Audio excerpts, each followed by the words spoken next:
Hello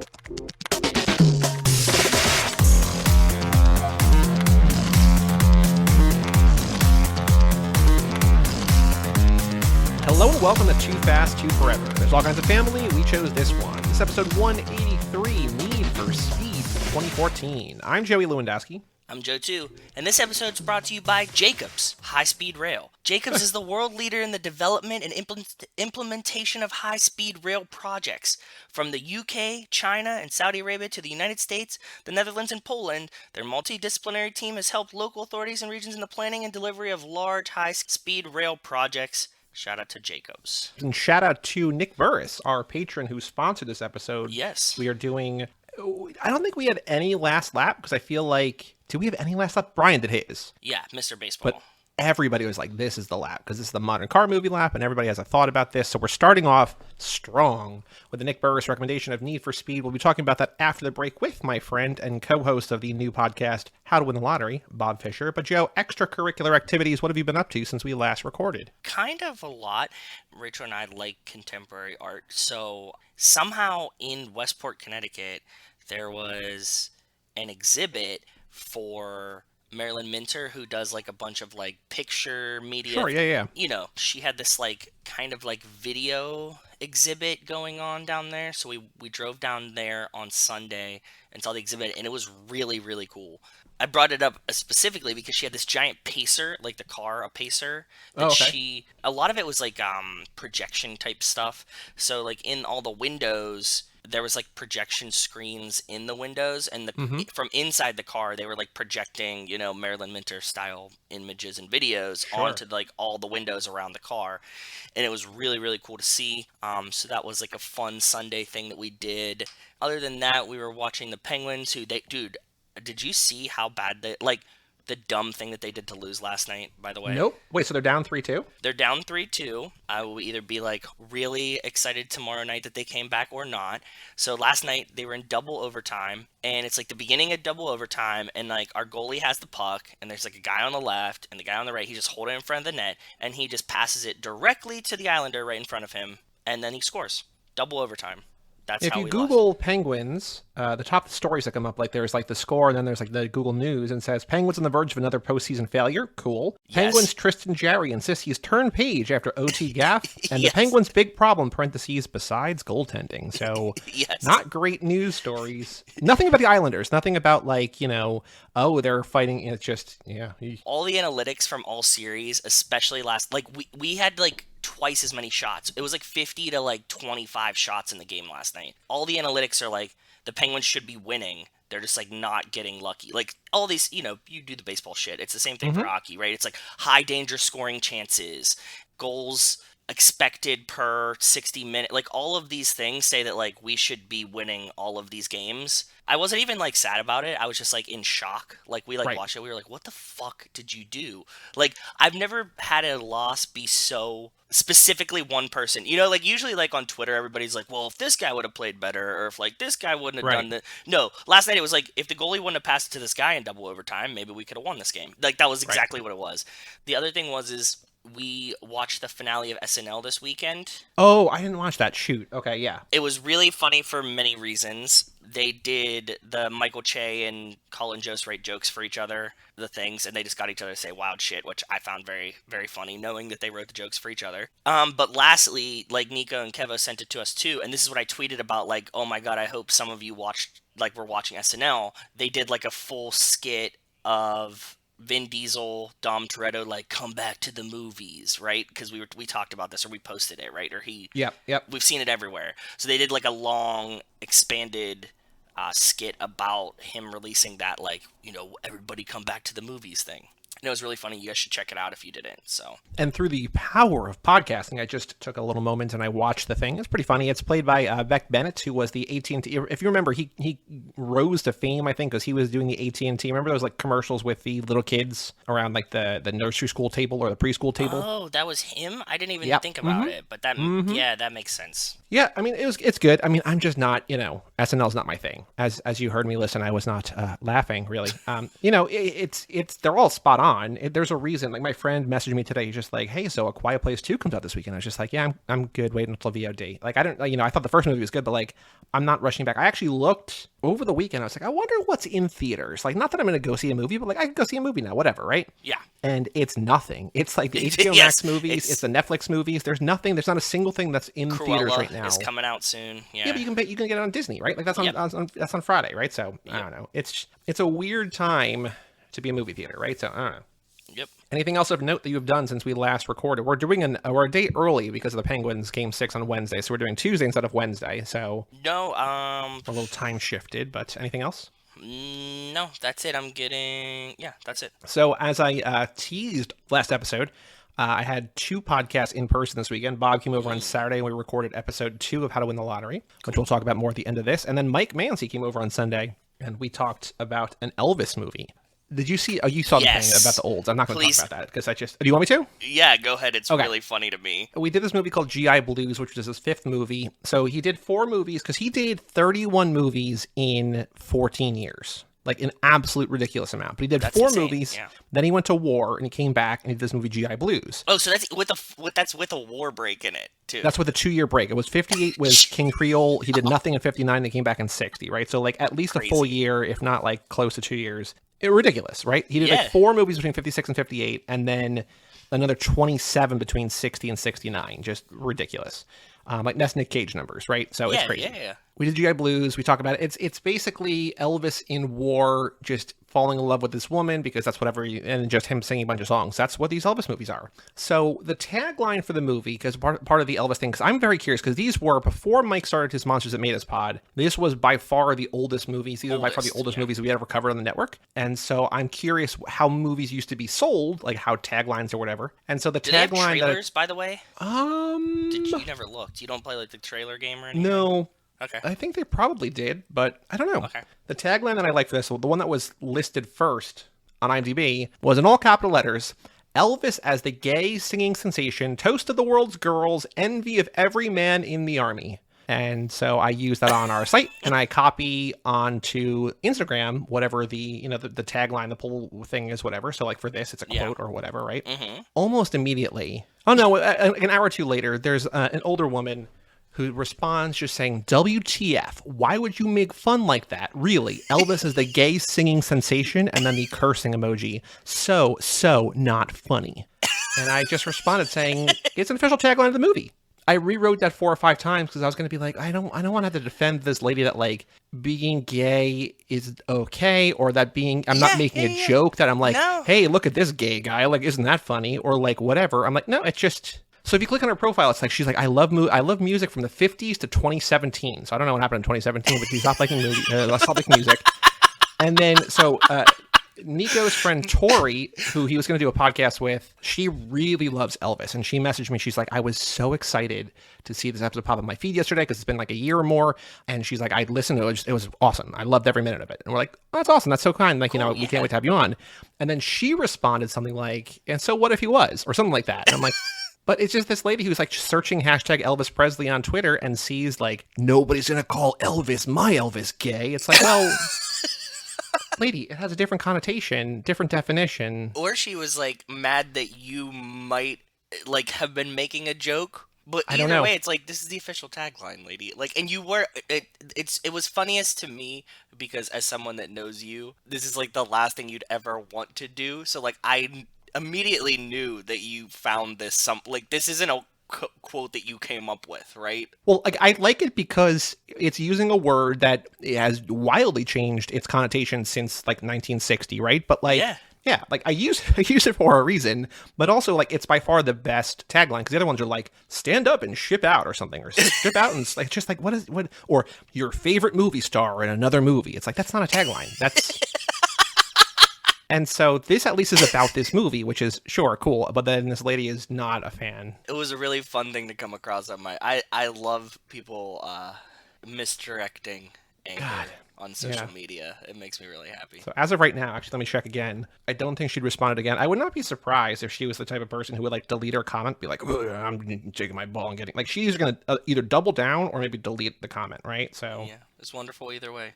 Maybe she should just listen to the podcast because you guys, I'm sure that you weren't alluding that Elvis was gay in the episode. No, because in the movie they show him in the shower with other dudes, and Mike was like, well, what if he is gay? Like, what's this movie saying? Like, it's just like it's fine. Like, we do talk about in the episode like if he actually is gay, but because like every movie is like, look at this, he's around dudes, but he's all about the women. It's just like we get it, like we get it. We understand what's going on, but like this one was like, oh, he's taking a shower with dudes, and who knows? I don't know. You know, it's the military, right? It's I don't know. So. That was fun. Pods on Saturday and Sunday. Also, by the way, there's no reason why you would know this, but two members of Radiohead, Tom and Johnny. So Tom York, their lead singer, and Johnny Greenwood, who's like the craziest, like the most, like he plays in a normal show probably 15 or 20 different instruments. Like it's insane. Like he's the other like engine that makes Radiohead go. Yeah. They spun off and did a new band called The Smile, which we're not sure why. Don't they have like 50 other bands anyways? Well, no, a lot of them do solo stuff. Like Johnny does a lot of scoring for Paul Thomas Anderson movies. Okay, Tom York has done solo stuff. He has Atoms for Peace, which he did with like Flea and a couple other people. Like, it feels like if you're doing Radiohead stuff, like the tough people to get are Tom and Johnny, and they do this and not radio. So it's like, why are we doing this? Not new, whatever. But there's a Glastonbury show that streamed online on Saturday, and apparently the access to the show was so effed up that like they just made it free for everybody, and so like we would have was messed up. Yes, like it took like 2 hours for people to get in because it started like noon or whatever, and like we were going on like 12 hours later, like some, you know, whatever. So it was like 20 pounds, 20 quid, and they're just like, we're so sorry, like it's just free for everybody now. So we're like, oh cool, so we get to see it for free. So we watched and it was cool. It's, you know, interesting, but it was just cool to see because they've been, for the last like 6 weeks, they've been posting things on TikTok that were like, oh, is this a new album coming? But like it's been so long with nothing new that it's just probably them just being goofy on TikTok. But like this is they're not previewing this. It was, I don't know, but we've been like hungry for new Radiohead stuff, but yeah, just a side project. So cool. Interesting. The only thing I want to share, well, actually, so after we're done here, I'm going to watch the season 4 finale of Seinfeld, the 2-parter, the pilot, where they actually, I guess, either shoot or finish or pitch. Yeah, I guess. Have you gotten to like anything with NBC yet or not? Oh yeah, no, that's the whole season has been that, like with George falling in love with the woman and then announcing that they were, you know, Susan, they were dating, and then her getting fired, and the daughter vomit on her, right? All that, that's all happened. So next thing, it's just like the last thing. You've been watching a lot of great episodes. I've been like looking through your Twitter and like Well, season 4, like and season 4 of Simpsons was amazing. So like I'm definitely in the sweet spot, I think, for probably for both, right? So that's going to happen. So I finished season 4 of The Simpsons a couple days ago, and then season 4 of Seinfeld today. Season 5 starts tomorrow, which is exciting. So I watched so much stuff, and I just like, I need to like come up with new ways to trick my brain into being like, hey, here's a fun new way to watch things.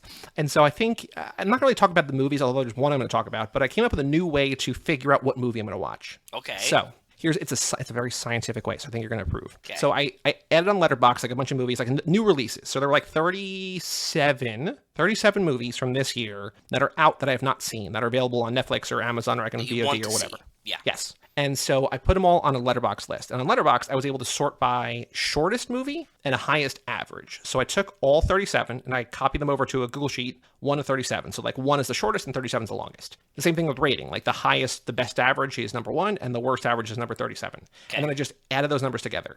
So I've been watching the shortest, best movies, and it's amazing. It's so good. Like it's working so well. It's so good. That's really, really smart. Yeah, that fucking works. Because you're like, okay, if it's like an hour and a half and like also I haven't like watched a movie past like longer than 95 minutes or like below like a 3.8 or something on Letterboxd. Like it's wonderful. Yeah, that's really, I love it. That's genius. So like, you know, the new Zack Snyder movie came out, Army of the Dead or whatever, which I want to see, but like, ooh, it's 4 hours. It's 2.5 hours. Yeah, it's the longest movie on the list. So like it gets docked, man. I'm not getting to it yet. It better have like a 5.0 or you ain't getting there for a while. It does not. The one I wanted to bring up that we had talked about on here, and I was like, I'm never going to watch that movie, is I watched The Father, and it's great. It's really great. It's great. It's Anthony Hopkins is great in it, right? Like, well, I don't think it's not that. Like, I'm not concerned with that. He's good. I mean, we know he's good. Yeah. What they do, vague sort of spoilers-ish for the father, is they fuck with time and perception in a way where they have different actors playing different parts. And makes you feel like what it would be like to possibly have dementia. And so there's like the same apartment or the same flat, and it's like basically three different rooms, and it becomes a different place altogether at the end. And like it's really well done and really well acted, and you don't know what is true or what's not, and it doesn't matter. Like it doesn't matter what's true, because it's just like something's true, but he can't tell, so you can't either. And it's, I don't know. But also between that movie and then tonight's movie, Need for Speed, like I remembered how much I love Imogen Poots, my Poots fan page, which I said I'm going to turn my Twitter into an Imogen Poots. The father too. That's so right. I forgot. And I looked, and she's in like 2 or 3 other movies that like I'm going to see soon-ish. And I'm like, oh. And so I put on Twitter, like I'm going to turn to my Twitter, and Rachel's like, Soul Poots. So I was like, yeah, pretty cool. Pretty cool. Don't find out what her middle name is, because somebody might be angry at you on Instagram about it. Oh, is it Imogen Gay Poots? Yep. When I Googled her, it just was on Wikipedia, and I was like, that's interesting. And then it was like right around the same time that I found out about your Instagram thing, so. Yeah. Whew. That's all I've been doing. I'll have more in the future, because not this weekend, but next weekend. The upcoming weekend, as this comes out to everybody, I will have my barbecue, so I'll actually have things to go on and people in the world to see and everything. Yes, not this weekend, but the weekend after, right? Yeah. Yes, correct. Because this weekend's Memorial Day, so I have no plans. I just want to eat a burger somewhere. I'll probably buy a burger. Grill a burger on your grill. It doesn't take that long. I could. I can have a better burger elsewhere. I'm not a great grillsmith. That's fine. I want a good burger. Anyway. Cool. Email address, family@cageclub.me if you want to email us. We have 6 emails tonight. A couple really short.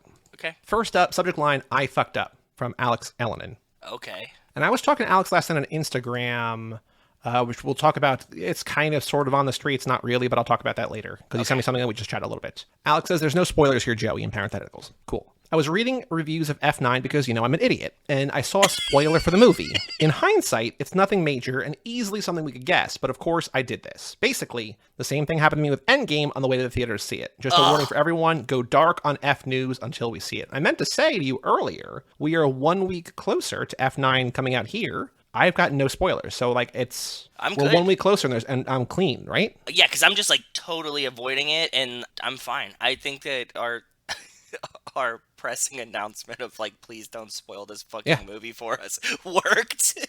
But like, it's not even that. It's like just like coming across things or like headlines or whatever, or like Polygon posted things like a largely spoiler-free thing on like something like just around space, and I was just like, I don't want to know. Don't care.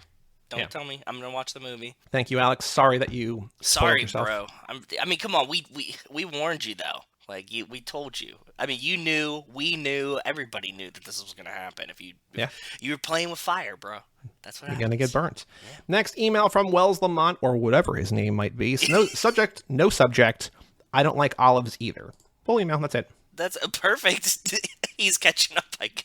Mm-hmm. I told Rachel that fucking glove story. Like, crazy. Yeah, it was so perfect. I really wish and then she went and she was like, no, like but that's not his @name on Twitter. And then she went and she was like, oh, Wells Lamont is a locked account.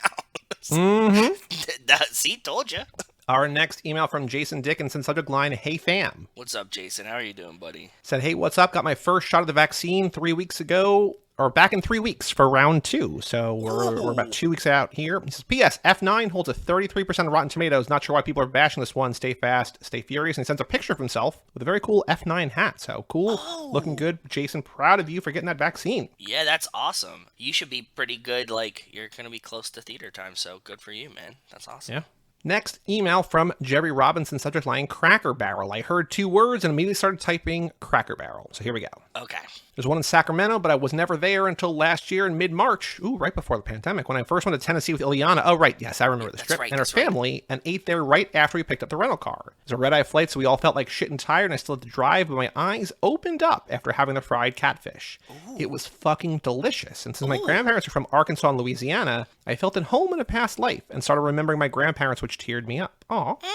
That's also like good props for Cracker Barrel. That like I thought he was gonna say like since I was from Louisiana, like I'm harsher. Yeah, like if it's making you think of your grandparents, like that's good food. Eating good in the neighborhood. No, that's Applebee's. Applebee's is eating good in the neighborhood. When you're here, your family is Olive Garden. Yeah. What's TGI Fridays? Does that have one? It's always Friday or something? It's Yeah, always Friday. It's always Friday, or like some version of that. It was. Just a friendly reminder, if you have not read, even though we've read it basically on here, if you have not read that Gawker piece about the endless apps, go read that, please, because it's the greatest piece of journalism. It's like that in the Ricky story. Like, please take those away from here. Yeah. Like, because there's the Gawker article about the mozzarella sticks that won't stop is just beautiful. I think it's one of the best written things in a while. We went again in November, and still delicious. Unfortunately, no catfish. Speaking of Ileana, she got her second dose, and we plan on going to Disney World in October. Very cool. I heard Disney World's lit right now because it was half capacity. So like everybody that was vaccinated and going to Disney World was saying it was like awesome because like there's no lines, right? Like the shittiest part of Disney World is that there's people. This Friday, as we're recording, so this past Friday as this comes out, New Jersey will be back to full capacity. I'm like, shit, like I didn't take advantage of anything. Like I could have been, although I don't know what I would have done. Like, it's not like I was like holding off on things, but I told you, when Yankee Stadium was like, we're going back like to full capacity. I was like, I want to see a game with nobody around me. Like that seems better. That's what I said, dude. When we went to the Penguin game, I like when we were at the Penguin game, I was like, 25% people is about the right amount of people for my personality. And that might even be a little much. And we could have took it down to about 10. But like there was no lines for the bathroom, there was no lines for concessions, and like I had like a full row in front of me and beside me and behind me. I was like, yeah, that's about the amount of people I want to deal with. That sounds good. Let's see here. We came close on a house, but someone decided to do a cash offer, declining us. So I heard it's like a really big seller's market right now, so I think you might. Well, I wish you luck because I heard that like everybody that's putting houses up are getting them sold in like days. I think it's finally slowing somewhat, but I had friends who were moving like in town, and they had an open house, and within 20 minutes they had an offer that they accepted. Like literally 20 minutes. Yeah, that's what I was Which is hearing. it's insane. Rumors like that. That's really crazy. So good luck, and I hope that it mellows out for you. Keep chugging along there, brother. Don't let it get you down. In baseball, I got to watch the 19-4 ass whooping the Giants gave the Reds, and I felt great. Well, that's better than the 20-1 loss that the Pirates had. They were down 20-0, and they came back with one run in the ninth. So good on you, Pirates. My one friend in like one of our like sports groups, my one friend was like, he was like posting, he was like, yeah, like look at this bet that I hit yesterday, and it was like against the Pirates. I was like, congrats. No one gives a fuck. Like bet against the Pirates every time. Like I'd be more surprised if you like picked the Pirates to win, right? Like and you hit that. Like nobody's gonna congratulate you on betting against the Pirates, you dummy. Going to your minute in Too Fast, Suki does hit the Nas button, and I was unsure if she did or not, but I found a clip that she hits the Nas before opening her mouth in pleasure. See screenshot. So she has this. Oh, let me see. I don't remember this, though. And we watched it, unless it was way earlier. Or maybe my guess, Cherry, is this is a future Nas use. I don't think we've seen this one yet, because we have not seen this insert shot. No, I don't think we have either. I also found out the first action scene of mostly every movie except 7, 8, and Hobbs, since I don't remember them too high at the moment, so here we go. So the first one, 1F, 1F, first heist, 2F, 2F, first race, 3F, 3F, first race, 4F, 4F, seizing the oil, 5F, 5F, the very beginning, which is the prison break, 6F, 6F, race into the pregnancy, RIP Paul Mooney, that's all I got for now, be fast and never last. Yeah, it was Paul Mooney and someone, and the guy from Midnight Run died. They both died, like really close to each other. Charles Grodin, yep. Yeah, Charles Grodin, yep.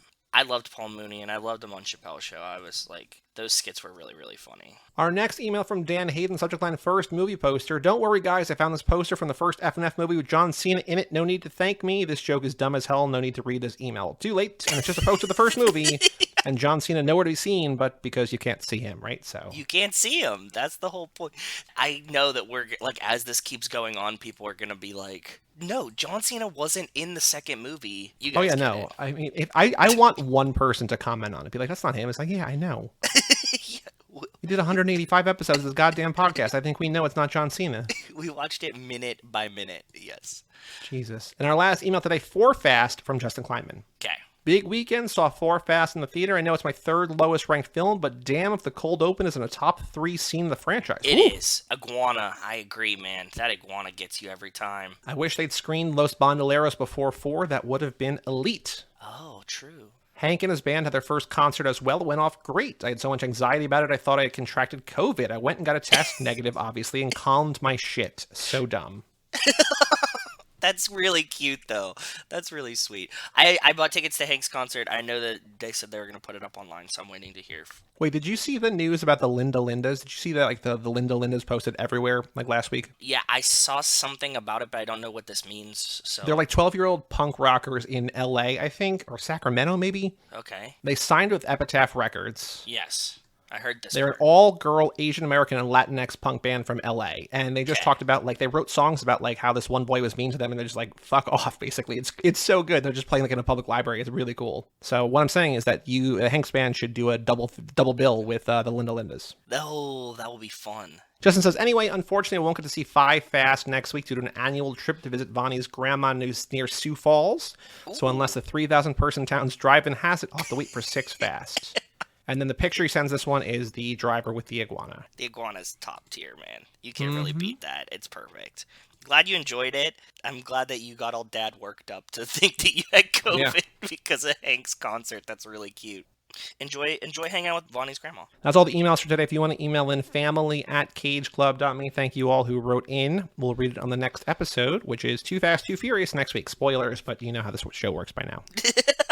We also have a store, Too Fast, Too Forever. Wait, I didn't do the Patreon. I didn't do my names. Jesus, I'm all out of whack here. Cassie Wilson, Jake Freer, Ben Milliman, Nick Burris, Alex Ellen, and Justin Kleiman, Brian Rodriguez of High School Slumber Party, Haley Gerbies, Wes Hampton, Christian Larson, Jerry Robinson, Dan the Duke, Hayden, Renato DiDonato, and Jessica Collins, a.k.a. Montez. Thank you all so very much for supporting us at the $5 level or above. Lots of fun goodies over there at toofast2forever.com and toofast2forever.shop for our store. Yes. So go do those things, and maybe we'll do a shirt that's for just 9. Like, look, there's John Cena in Fast 9, or not Fast 9. I guess that's the one we can't do. In Fast 5, it's like, well, he's not on the shirt. It's like, yeah, dummy. Exactly. Yeah. Think about it. toofast2forever.shop. I like it. Yeah. Joe, on the streets, news about the Fast and Furious F9 doing incredibly well at the box office. I think it's like 160 million globally already, Jesus. Which is crazy. Yeah, that's crazy. Yeah. There was the SNL skit that we talked about. That was my news. Yeah. Anything else you've seen or no? No, that's it. Obviously I've been trying to avoid it, unlike Alex. Right. Yeah. So last night, what Alex sent me was that Jordana Brewster posted on her Instagram the interior for a Range Rover and like one of her tiny little sons with a hand on a Nas canister in the middle. He's like, why does a Range Rover have Nas? But, obviously it's just a joke because it's, whatever. But not really news, but just a thing that Alex and I were talking about last night and then talking about, Jordana Brewster. There was also, John Cena got into trouble today. Oh, yeah. Kara sent us this. So I've seen it a bunch of places. I saw it trending on Twitter too. So John Cena said Taiwan is a country, and then people got mad. Taiwan's a country. People got mad, and so he apologized in Mandarin. Which we knew he was practicing because Linda Boyd was telling us that he was practicing Mandarin when she was in the movie with him. Yep. This guy, Greg Kelly, I don't know who this is, posted a picture of Jordana Brewster on Twitter and said, Taiwan is a country. Watching that, quote, big tough guy at John Cena kiss all capital letters Communist Party ass was bad. Almost as bad as those ridiculous Fast and Furious movies. Oof. But then the reason I bring this up is because he puts in parentheses, the only good thing about them is at Jordana Brewster. So just like, yeah, Mia's pretty great. But I mean, like, I don't agree with the rest of it. I don't agree with the anti-F and F, but like, he's not wrong. Jordana Brewster's great. Yeah. Jordana Brewster's great. Can't argue that point. Any other news that you have seen about F and F? No. Then the Fast and the Furious minute for Too Fast, Too Furious. We are got to talk about minute 12, a minute I called Bridge.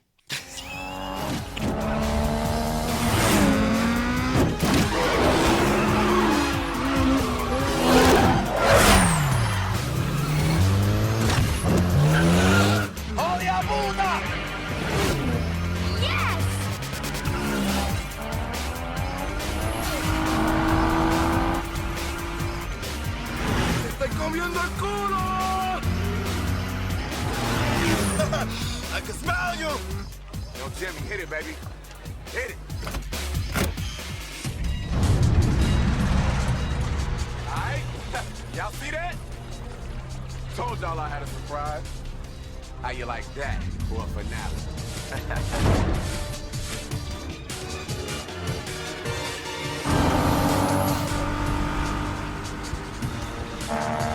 Bridge. Which, as you just heard in that minute, is how Brian describes what he sees. Just says, bridge. So in this minute, the race continues. Orange, Julius, and Suki aim to catch up as Brian and Slapjack pad their lead. Tej tells Jimmy to hit it. Jimmy races the bridge, and Tej embraces his surprise. Slapjack and Brian see the bridge. Slapjack hits the Nas again. Yeah.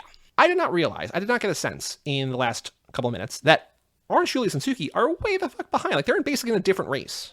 Yeah.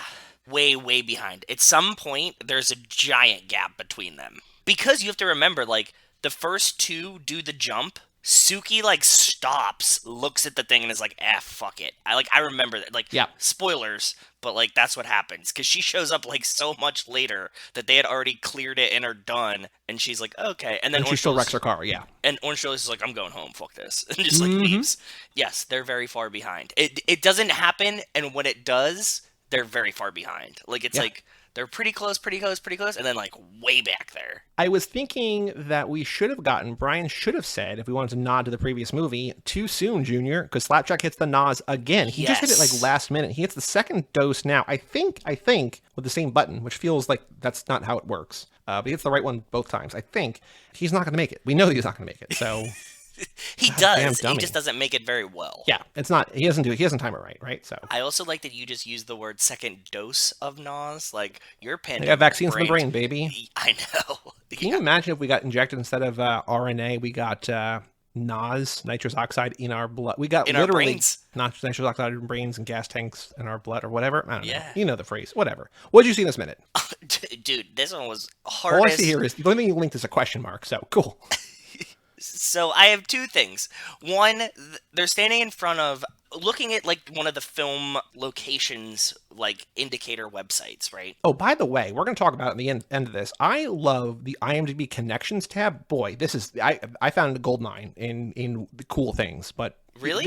Yes, it's very cool. I'll talk about it in Need for Speed, but yeah, go on. Is that the one that Brian uses all the time? He really likes that. Maybe. It was what I found when we were trying to figure out... There was some movie we were watching recently. Oh, you're trying to figure out what Bill was watching in Kill Bill 2. Okay. And I found in the connections page. But it's just like, other movies that are mentioned in the movie and references and allusions and whatever. So there's a bunch for Need for Speed, obviously, but we'll talk about that. But I just want to say, IMDb, pretty cool. Even though IMDb's redesign is dog shit. Like, it's awful. I haven't been on it. I always use the mobile, if anything. Because I'm always, like, watching the movie, right? Like, no, it's bad. It's very bad. But anyway, go on. So when they're walking out, which that side of the street, the place in Miami has changed so much. I spent so much time on this bridge today on Google Maps, and it really has changed. So I can't even tell which direction they're actually coming from in the movie, because the bridge is real, right? Like, they actually have this bridge, but there also is, like, some kind of thing that they say that, like, they kind of land somewhere different, and if you look at it, it feels like it's a set until the bridge. You know what I'm saying? Like, when Tej and his people, like Tej and the crowd, are, like, on one side, they're, like, in the street, but that kind of feels like a movie set. So, like, I think they stapled two places together. That, like, it's, like, where that street that they're on, and then, like, when the bridge begins, that's a different place. Well, I mean, that happens all the time in movies, and you also figure that out with the El Gato Negro and stuff, right? In the first one, that you were like, these don't line up. Like, this isn't where things should be. Yes, exactly. Yeah, or, like, it takes 2 seconds to get between two places, but, like, 20 minutes. We talk about this with Kevo in New York, right? Like, it's like, oh yeah, like, it's right around the corner, and it's like, no, well, that would take you 45 minutes to get to. Yes. So they're walking by a place called S+S Fabrics. I found this place that has been in Miami selling fabrics called S+S Fabrics for 20 years, but it's nowhere near where they are. So, like, unless they shot it, and the place that this is in, unless it moved, is like an industrial park. It's not there. They're not there. This is where S+S Fabrics is. S+S Fabrics might have been downtown somewhere. I can't find record of that, so that's the question mark thing. Like, it might be this S+S Fabrics. Most of the evidence leads me to believe that yes, probably is this S+S Fabrics, but I can't prove it. I don't know. Ultimately, it doesn't matter, but it's also, I would love to know definitively if this is the S+S Fabrics. Yes. Because we got, like, the sass and the serious. God. Which doesn't sound good, but I was saying S&S like F and F, and it worked. It kind of worked. My brain had to go there. It's okay. Like, when like, when Orange Julius is, like, looking at the bridge, there's a shot that says, like, Colonial Bank behind it, and there's a Colonial Bank building kind of close there, but also nowhere near in the view of the bridge. But the bridge is up, so, like, I don't know if they just used a shot of this thing. or one of these buildings used to be the Colonial Bank building, but like there's an old Colonial Bank building that was downtown Miami that I found, and I was like, oh, this looks like the building. But then when like I went to the address of where the building is, it's like not in a view spot of the bridge, so you wouldn't be able to see it from there. I couldn't figure it out. Anyways, Colonial Bank's in it, and again.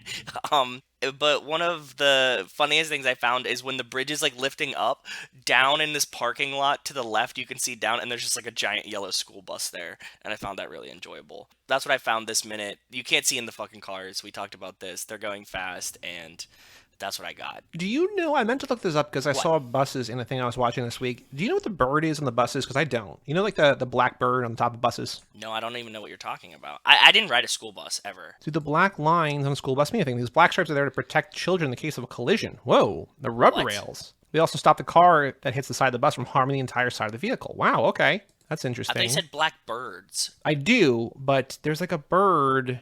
3 black stripes. Oh, maybe it's just the Bluebird Corporation. Oh, that's just the company that makes the buses. Bluebird Body Company. Okay. Makes sense. Today I learned. So I got 2 questions. I don't love either of them, but again, like you were just describing, there's not a ton to go on in this minute. So here's the questions that I have. I liked one better than the other. Go ahead. The first one kind of sucks. Do you agree with that? Yes, I agree. Who pushes the lever to raise the bridge? Jimmy, someone with Jimmy, or Tej? Which we know, like it's Jimmy. Like we know that, right? Yeah, so like I kill it. The better question, which is still a bad question, but whatever. How many people are in the bridge control room when the bridge is raised? 1, 2, 3, or 4? The answer is 3. We got Jimmy. We got Jimmy's associate number 1 with a red shirt and faded blue jeans and a huge cell phone clipped to his belt, which I never noticed before until I paused on the screen. So good. And then Jimmy's associate number 2 with an oversized white t-shirt with lettering that maybe says AKS or something. I don't know. Yeah, Academics, right? Wasn't that the clothing company? AKEDMIKS. I don't know. I rode a school bus. You knew about clothes, so that's our difference. Yeah, urban streetwear. Yes. Cool. So yeah, minute 12 questions. The answer, how many people are in the bridge control room, is 3. Which is a cool thing, because like you see the shot, you know that Jimmy pushes the buttons. I can definitely see one person on his right. I probably see one person on his left, because like I saw this question, I didn't see the answer, and I would like thought in my head, and I was like, oh yeah, I think it's 3 after just watching it. But it could be 4 too. There could be like another person behind there. So I think that's a difficult question. It's not super shitty because there is like it pauses for how fast this minute moves. It pauses on him to like grab the controller and like move it up. The other thing we could do, which I don't want to do, is like, how does he pull the lever? Left hand, right hand, no, both hands? God. Both hands. But he does. He uses both hands. Which and goes forward, yeah. Both hands backwards. Oh God, that's like the e-brake 180 to the left, e-brake 180 to the right. I don't know. I don't remember that answer. We're not anywhere near that level of chaos yet. I don't think so. Nope. So, much better. Cool. Yes. All right, let's take a break and let's talk about Need for Speed after we hear this word from Wes. Not really word. Noises. Noises and from a word Wes. from our sponsors. Sponsor. Singular.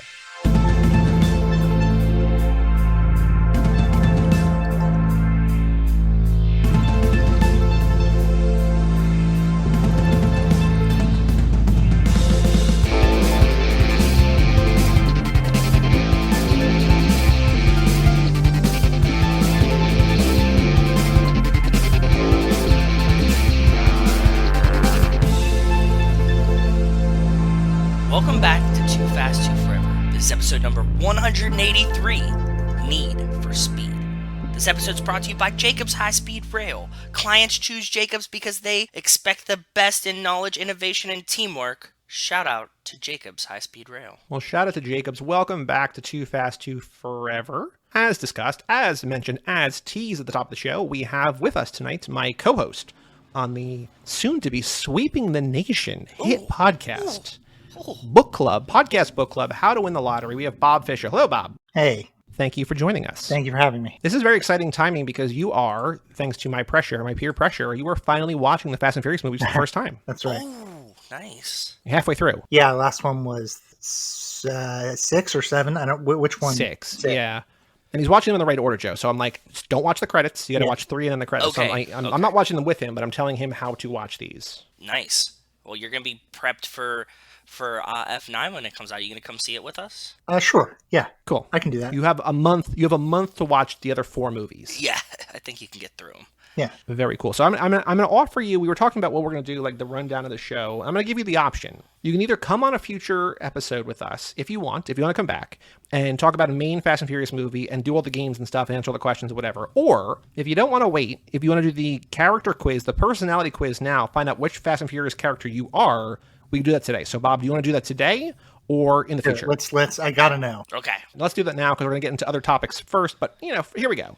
Okay. 7 questions, 6 answers per question, no wrong answers. Are you ready? Yeah, can I ask, did you guys make this quiz? We did. Okay. We found a quiz. What was it on? It was on Zimbio. It was basically, like a J14 BuzzFeed style quiz. We're like, we can do a better one. So we have 25 different answers. You don't know all these characters yet. You know most of these characters, but you don't know all of them yet. So we'll find out who you are. All right. Bob, how fast are you? NASCAR, roller coaster, Lamborghini Murcielago, Toyota Prius, Vespa, or Razor scooter? Vespa. Okay. Ooh, good answer.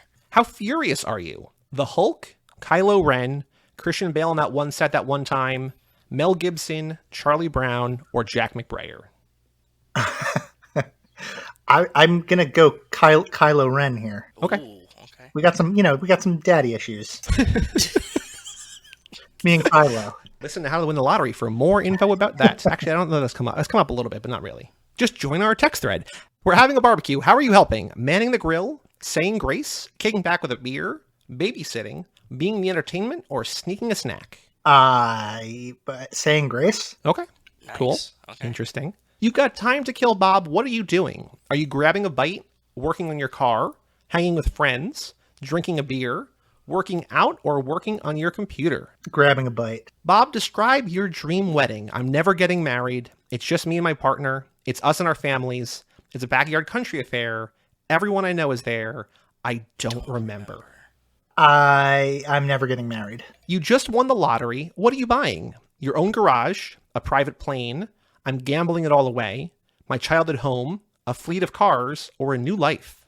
A new life. Last question. What is your drink of choice? Belgian ale, Corona, something fruity, water, whatever's cheapest, or just, Joe's getting a drink. Just, I'll have whatever you're having. One of those. Something fruity. Bob, you called it before we started. I don't think we were recording yet. You are Giselle. You are Gal He did. Gadot. He really did call it. Oh my god. It's like, you know why? Is because multiple times in my life, I've tricked a billionaire into putting his handprint on my ass. So, Here's a description. Let's see if this sounds like you. We're going to find out. So this description was written by one of our listeners, Wes Hampton. So let's see. It's kind of astrological. So it's kind of like everybody. So people underestimate you because of your looks, but you're incredibly capable and calm under pressure. You're a jack of all trades and you can take on any task, but you prefer to be on the front lines. Sometimes you can let your abilities lead you down the wrong path, but when push comes to shove, you know who your true family is, and you're ready to put your life on the line to protect the ones you love.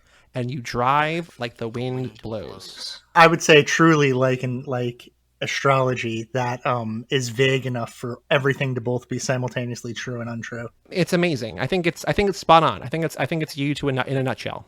Yeah, people often underestimate me because of my looks. It's true. I think it's a different underestimation than Gal Gadot, but also maybe not. That's mean, but okay. Move on. Maybe I'll cut that. Maybe I won't. I don't know. We'll see. You don't have to cut being mean to me. I'm a masochist, man. Let me have the whole How to Win the Lottery is just me trying to make Bob angry and then him just stewing and just like muttering under his breath about how crazy I'm driving him. It's a good dynamic. So here we are. Need for Speed 2014. I had seen this in theaters. Had either of you guys seen this movie before? Never or no? before, and it's No. always on TV. I do remember it when it came out though, because it was like Aaron Paul's big, Yes. his movement from Breaking Bad into feature films. So this movie was directed. The reason I bring this up, it was directed by this guy Scott Waugh, W-A-U-G-H. Don't know, Waugh maybe. And I think because it was explicitly because he was watching Breaking Bad, I think they wanted him for the villain. And then watching Breaking Bad, they're like, no, he should be the hero. So I guess he was maybe going to be the Dominic Cooper role, possibly, but Okay. instead he's the hero. So I think it's kind of like an interesting, like, we like this guy as an actor, but he's more of a sympathetic guy than a villainous guy. So Yeah. I don't know. And I remember this movie just getting like shredded. So that's the thing. Critically. I do not remember liking this movie in theaters. I enjoyed this movie a lot last night. Fucking loved it. It was so enjoyable for me this time. Like, we watched it today. Rachel said she really liked it when we were watching it. It was just dumb fun, right? Like, it went exactly how I thought, but it was really, really enjoyable. And I have a lot to talk about how much I enjoyed it. I mean, the difference between then and now is that I've seen the Fast and Furious movies roughly 75 times, not an exaggeration, since I saw this movie the first time. And I'm like, yeah, like my bar for driving movies is in a different place, and I enjoyed it. There's a real difference in the style between how they like depict racing in between Fast and Furious and this movie. All of the stunts in here, everything in this is practical, and so I think, I know that Bob has said to me, and I won't put words in your mouth, but like you said that it's getting a little over the top because everything is just getting crazy now in VFX and stuff, and like this is a much more grounded delivery of like car action. Yeah, in some ways it feels closer to 70s movies like Two Lane Blacktop and stuff like that. This felt almost as if they were trying to make a Divergent Fast and Furious reboot,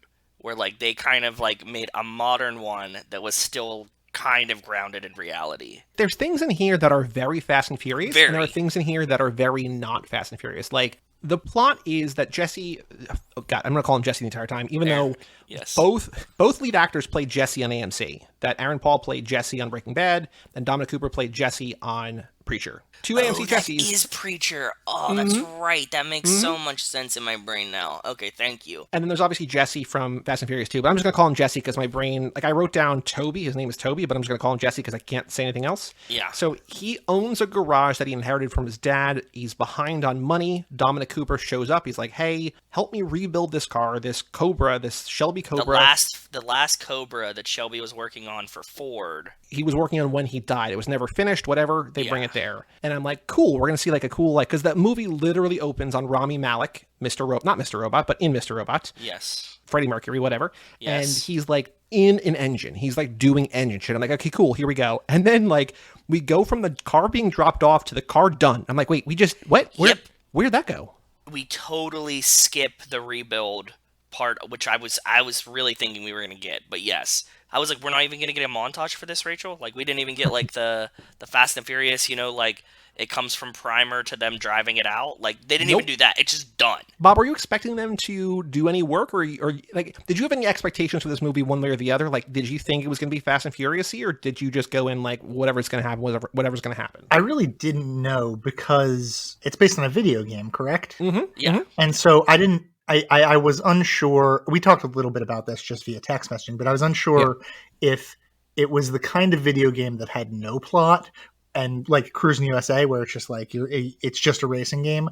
Mm-hmm. In which case you would have to assemble a plot around it, like the Mortal Kombat movie, or if it was a game that had sort of a vague plot to it. So I really had no idea what. Like I assumed that it was just a racing video game, so that I all I knew was cars were going to go fast. So I think, generally speaking, and I don't know, like, there's been a bunch of Need for Speed. There's basically one every 2 or 3 years for, like different versions of it, too. 25 years, yeah. It's generally they're racing for reputation. Like, it's like a new guy, and there's the pecking order or whatever, and, like, you need to race your way up. And one of the things that makes the Need for Speed games different than most other games is they have a thing called Heat, H-E-A-T, where it's wanted level by the cops, kind of like a Grand Theft Auto style thing, where the more damage you do if you, like, race by cops, because it's unlike other racing games where it's all closed courses, this is like you're in the real world or whatever. And so if you race by cops who are there to like ostensibly radar gun you or whatever, like they'll chase after you, and the longer they chase after you without like you evading them,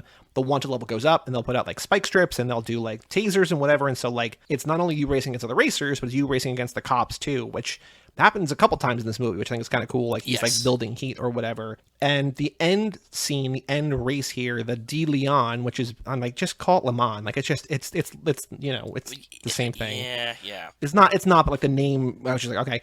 That is apparently from the end of like Need for Speed 2, I think, which is a 1997 video game. So like it's lifting set pieces, I guess. But I think generally speaking, Bob, it's just like they're racing against each other and also against cops. To your point, like you can just kind of build whatever narrative you want around that, because like there is not really one, like this is what the movie's about or whatever, or the game's about. I wasn't like over the moon for this movie, but I think it might be the best video game movie.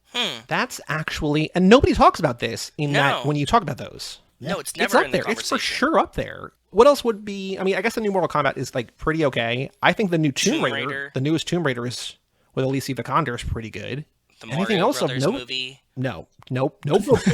Some people really love the first Resident Evil. Oh yeah, we did that. We did all the Resident Evils. Pokemon, like Detective Pikachu and stuff counts. Mike I'm Manzi sure. loves Detective Pikachu. I guess Sonic, yeah, like Sonic. it's up there. I think, but I think I might argue with you, Bob. I think this might be It's pretty good. because I think the game has a story generic enough that you can't really disappoint people who are fans of the game because it's like, what are you gonna like? You're gonna not have cars? Like, Cars what- go like- fast. That's all you need. Yeah, exactly. Cars go fast and cops get mad, right? So, And there's I don't not like a narrative for you to be like, well, the book was better. Exactly, You know what yeah. I mean? Yeah, yeah. Like for you guys, right? I So- guarantee you there's a novelization of this, though. I guarantee no, you. there's fan fiction of it. There's definitely not a novelization of this. Time to look in the Kindle store for Need for Speed, Bob. We might have to build a season of this. I'm saying if like I'm available to write the novelization for Need for Speed. If someone wants, they can give me $2,000 and I will write a Need for Speed novelization in 1 month.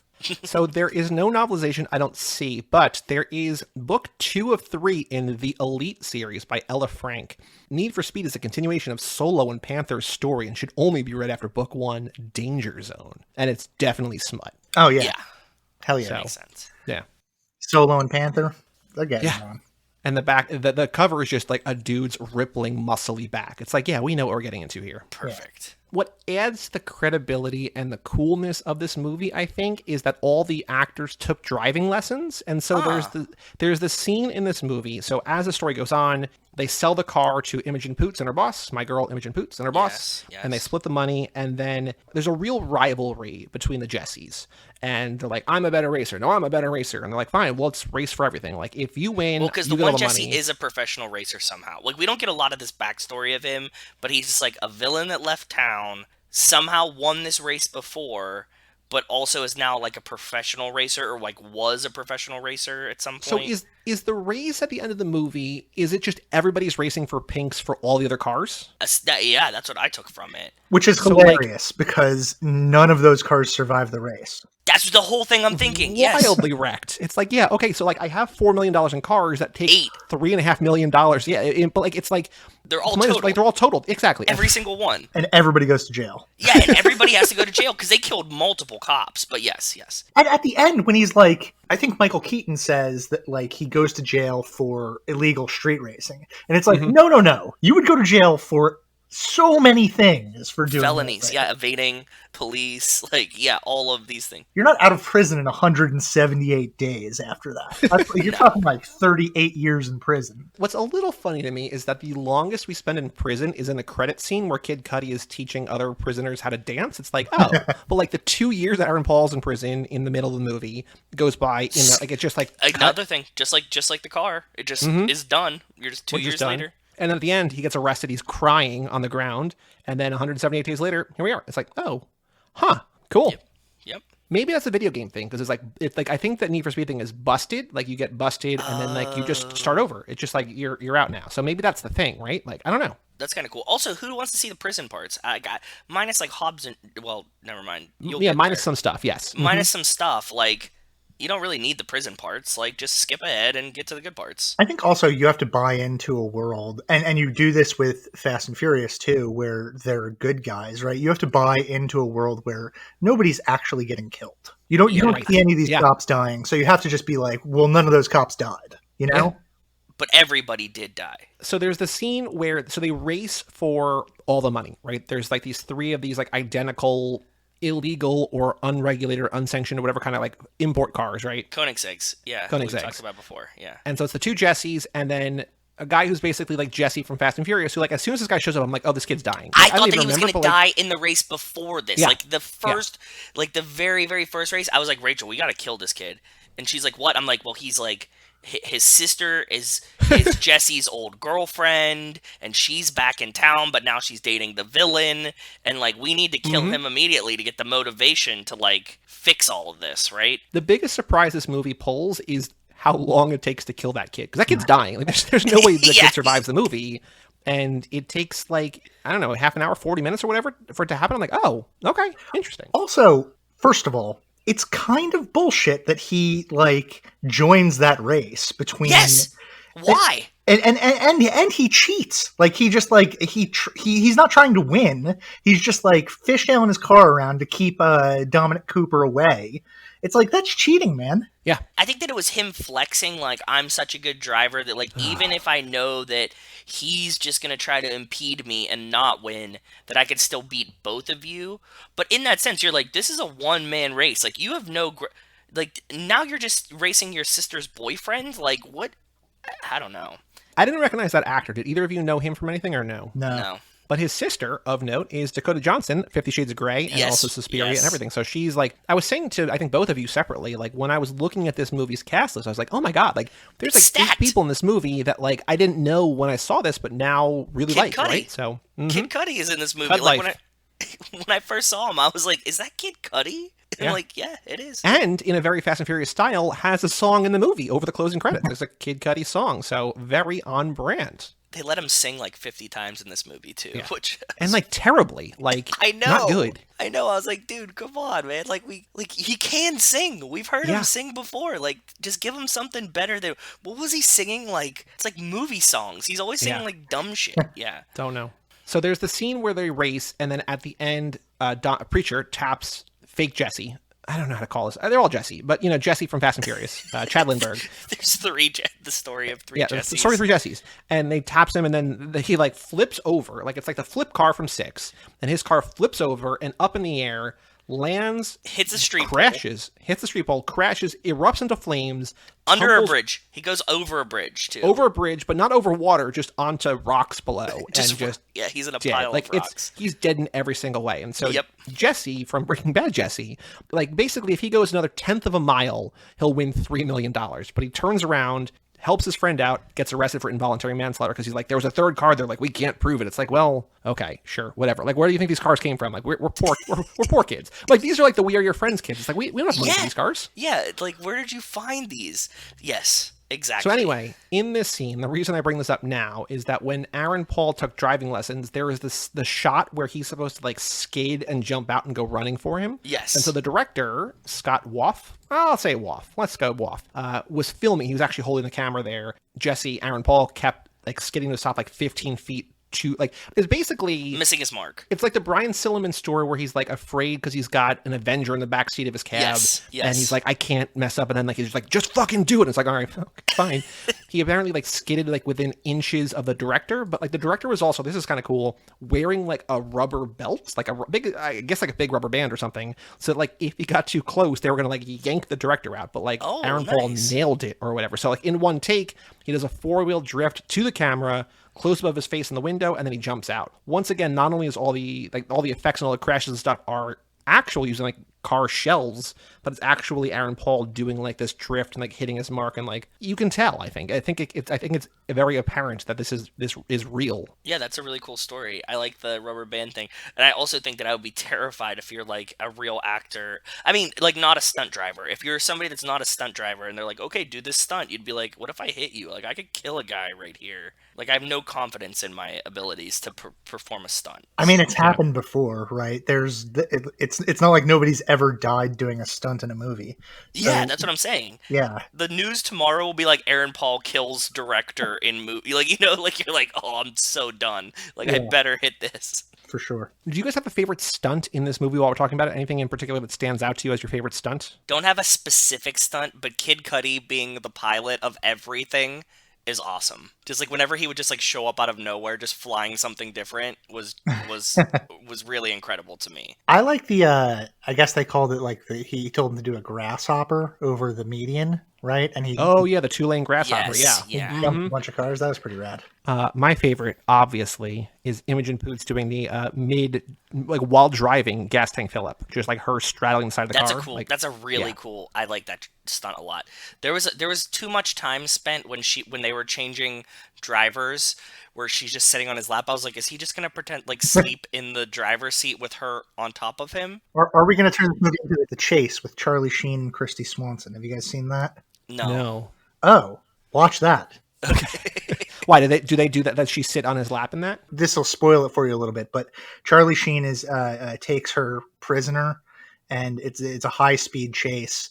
The whole movie is a high speed chase. Charlie Sheen, in the middle of this high speed chase, has sex with Christy Swanson in the front seat of the car. Oh, well, so that reminds me of both the end of Fast Five, right, where Giselle is sitting on Han's lap, which is very sexual, but also in the movie American Made, the Tom Cruise movie American Made, where he looks like Tig Notaro on the poster. He's a pilot in that movie, and at one point they go up into the atmosphere, and he has sex with his wife in that movie in midair, like in 0G. Like, it's the craziest, just like, oh, like, we're gonna like go up in the air and like everybody's gonna be weightless and like I'm going to be inside you. It's like the craziest, like, let's just do it because we can or whatever. But you know. Weird. Bob, how does the chase compare to The Wraith, where Charlie Sheen dies and becomes a killer car? Oh, I love The Wraith. Yeah. I've watched that movie. I was actually talking about that movie earlier today because we were talking about Audrey from Twin Peaks. Oh yeah, who's the female lead in that movie. God, I mean, they're both classics for different reasons. Probably I'd give the edge to the chase, though. Oh, okay. Interesting. All right. Also, by the way, so they're filling up because they have to get from, like, the whole point of the middle of the movie is that there's this thing, the race in De Leon, where they have to race for all the cars, they're racing for all the pinks, whatever. Yeah, but he doesn't have an invite to it at all. No. He finally gets one or whatever kind of sort of, but the movie starts in Mount Kisco, New York, which is kind of cool because like until sort of vague spoiler for you, Bob, but like until part of Fate of the Furious, we're never in, like, it's basically like global and then like California and that's it. So for this to be a good chunk of it to be in New York was kind of cool. Very cool. Yeah, and not even like not New York City, like upstate New York, right? Yeah. Did you get a sense, and maybe it's just because we've been talking about it lately, but did you get a sense from the score, at least early on this movie, that it sounded kind of Friday Night Lightsy? Oh, I didn't. I can't even recall the score at all. It was just kind of one of those like twangy sort of yeah, I can't recall it either. Evocative. Yeah, it's fine. Because the other thing is that Taylor Kitsch, who is from Friday Night Lights, was one of the people considered for the lead, along with Liam Hemsworth, Brenton Thwaites, and Luke Bracey were all considered for the lead, I guess, before Aaron Paul got it. Gotta tell you, I think it's a better movie with Taylor Kitsch. I like Aaron Paul. I don't know that I don't know that he's right for this part either. I'm not sure. Well, the thing for me is that does this movie not feel like Aaron Paul's doing a Dom Toretto impression the entire time? He's got the eyes for sure. The eyes, he even does like the first time he sees Need for Speed Jesse's sister, he's like, Anita. And I was like, oh, God. Like, that's, like, the first thing that comes out of his mouth. And I'm like, oh, are we going to do Dom Toretto the whole time? Like, clearly he's just, like, doing Fast and the Furious, so. Well, he's kind of Dom and Brian, because, like, he's kind of got the Brian thing. And even at the end, when, like, Kid Cudi picks up their car with the Apache helicopter, and, like, Imogen Poots is freaking out. He's like, look in my eyes. She's like, they're so blue. And I was like, oh, my God, that's our thing. Bluest blue. I know. I had that written down, too. I was like, this was, like, made for us. I think that, like, the real star of the movie, and actually, like, the only movie star in the movie is Imogen Poots. Yeah. Right? Like, shout out to Dakota Johnson, who's barely in it all, and Kid Cudi, who has, like, more charisma than all of the other male leads put together, except for Michael Keaton, who's playing, he's kind of doing, like, the Cleavon Little kind of Greek chorus thing. But, like, during the movie's climax, all these people are sidelined. They're just watching, and the worst of that is Poots, who's, like, she's in a hospital bed. She's not doing anything. Right. I feel like, in a way, you have to sideline her because there's no way to keep her out of the car otherwise. Yes. And then you're going to have in the race somehow a reason for her to take over or for her to get sidelined during the race. And, like, it does suck to fridge her. It's just that she, like, just based on how this has to go, where, like, Aaron Paul has to be the hero, she has to get fridged at some point. So, agreed, yeah. I don't know. It does suck, though, because she's great. Also, yeah, shout out to Michael Keaton for like the 3 hours he probably spent on set, if that. And it's awesome. He kills it the whole time. He's wonderful. But they have to get from Mount Kisco, New York to San Francisco, somewhere in San Francisco, in 45 hours. So like, we better go now. But apparently, according to Google Maps, and this is per IMDb, if you do the speed limit with, no stops, but just the speed limit, it's 43 hours. So like, it's safe. You're under time. And plus, they're speeding. Like, they go up to Detroit to get Rami Malek, and like, they have to do other things. They have to pay the cops or whatever. Shit. But like, 45 hours coast to coast is not insane. Like, especially during the pandemic, didn't they cannonball down to like 27 or 28 hours? Like, it's like way under 45. So yeah, you can crush it. And the car apparently did 230 that they're driving. So like, he could have ripped it. So. Mm-hmm. And they have a truck beside them that can fill the gas tank up while they're moving. So, like, they were fine, time-wise. Do you think that's a result of, like, the people who made the movie just not looking at a map? No, they Googled it. They literally Google mapped it like Joey did and go, okay, 43 hours, that's what we had. I mean, yeah, the movie could have just upped the stakes a little bit and been like, okay, we got to do it in 25 hours or something. Yeah, like you just don't know. pick a smaller number. I don't know. The car that they are driving is a 2013 Shelby GT 500 Super Snake wide body, in case you're wondering there. Yes. I think the weirdest thing logistically about how this movie operates is that seemingly Kid Cudi is stealing planes from coast to coast and just like providing aerial support, which is something very cool because like there's not a lot of aerial stuff in Fast and Furious, and there's none that we're ever in. Like there's the big plane at the end of 6, and there's something in 7, which we will not spoil. Our guys are never in a plane, so for Not really. Yeah. helicopter and Apache helicopter and news helicopter, it's just like this is kind of a cool touch. I think that's the best part of the movie, because I was also framing it in, because I watched this movie to come on to this podcast, so I was framing the entire thing. Thank you. Like, what if this were Fast and Furious? And yeah, the one thing that I felt like it had over that Fast and Furious could steal from it was the Kid Cudi character and the plane. Or just like let Roman be the plane guy now, right? Because he's worthless. Tyrese is worthless. That guy sucks. Right? Am I You've been stepping on talking any to toes Joey here? too much. No, I did not influence him at all on Roman, but when he said, like, I don't understand the character, I was like, thank you. I agree. I agree. Kill him off. Yeah. He's likely, he feels like but they were buddies. He and Paul Walker in real life were buddies, and he wasn't going to go anywhere. So they're like doing him a favor? They're keeping Yeah, him I think around? so. Okay. No, they just like were like they did the 2, and then they became friends. And he's like, okay, well, he's just gonna be in every movie forever. Like, and we can't kill him because he's Paul Walker's friend. So Bring back Ja Rule, in my opinion. And Tej is too much of like the tech guy, but now we got Ramsey, so like maybe Tej can kind of like move into the like aerial support role, which would be nice. But we also get to a point where like we don't really need aerial support, just on how the storyline of Fast and Furious goes. Well, so that's what I thought. So I wrote down, is he going to provide aerial support the entire time? And it seems like once they get out of Mount Kisco, he's like, all right, good luck, guys. And I'm like, cool, like that makes sense. Because I'm like, they're not going to fly this like little Cessna across the country all the time. And then somehow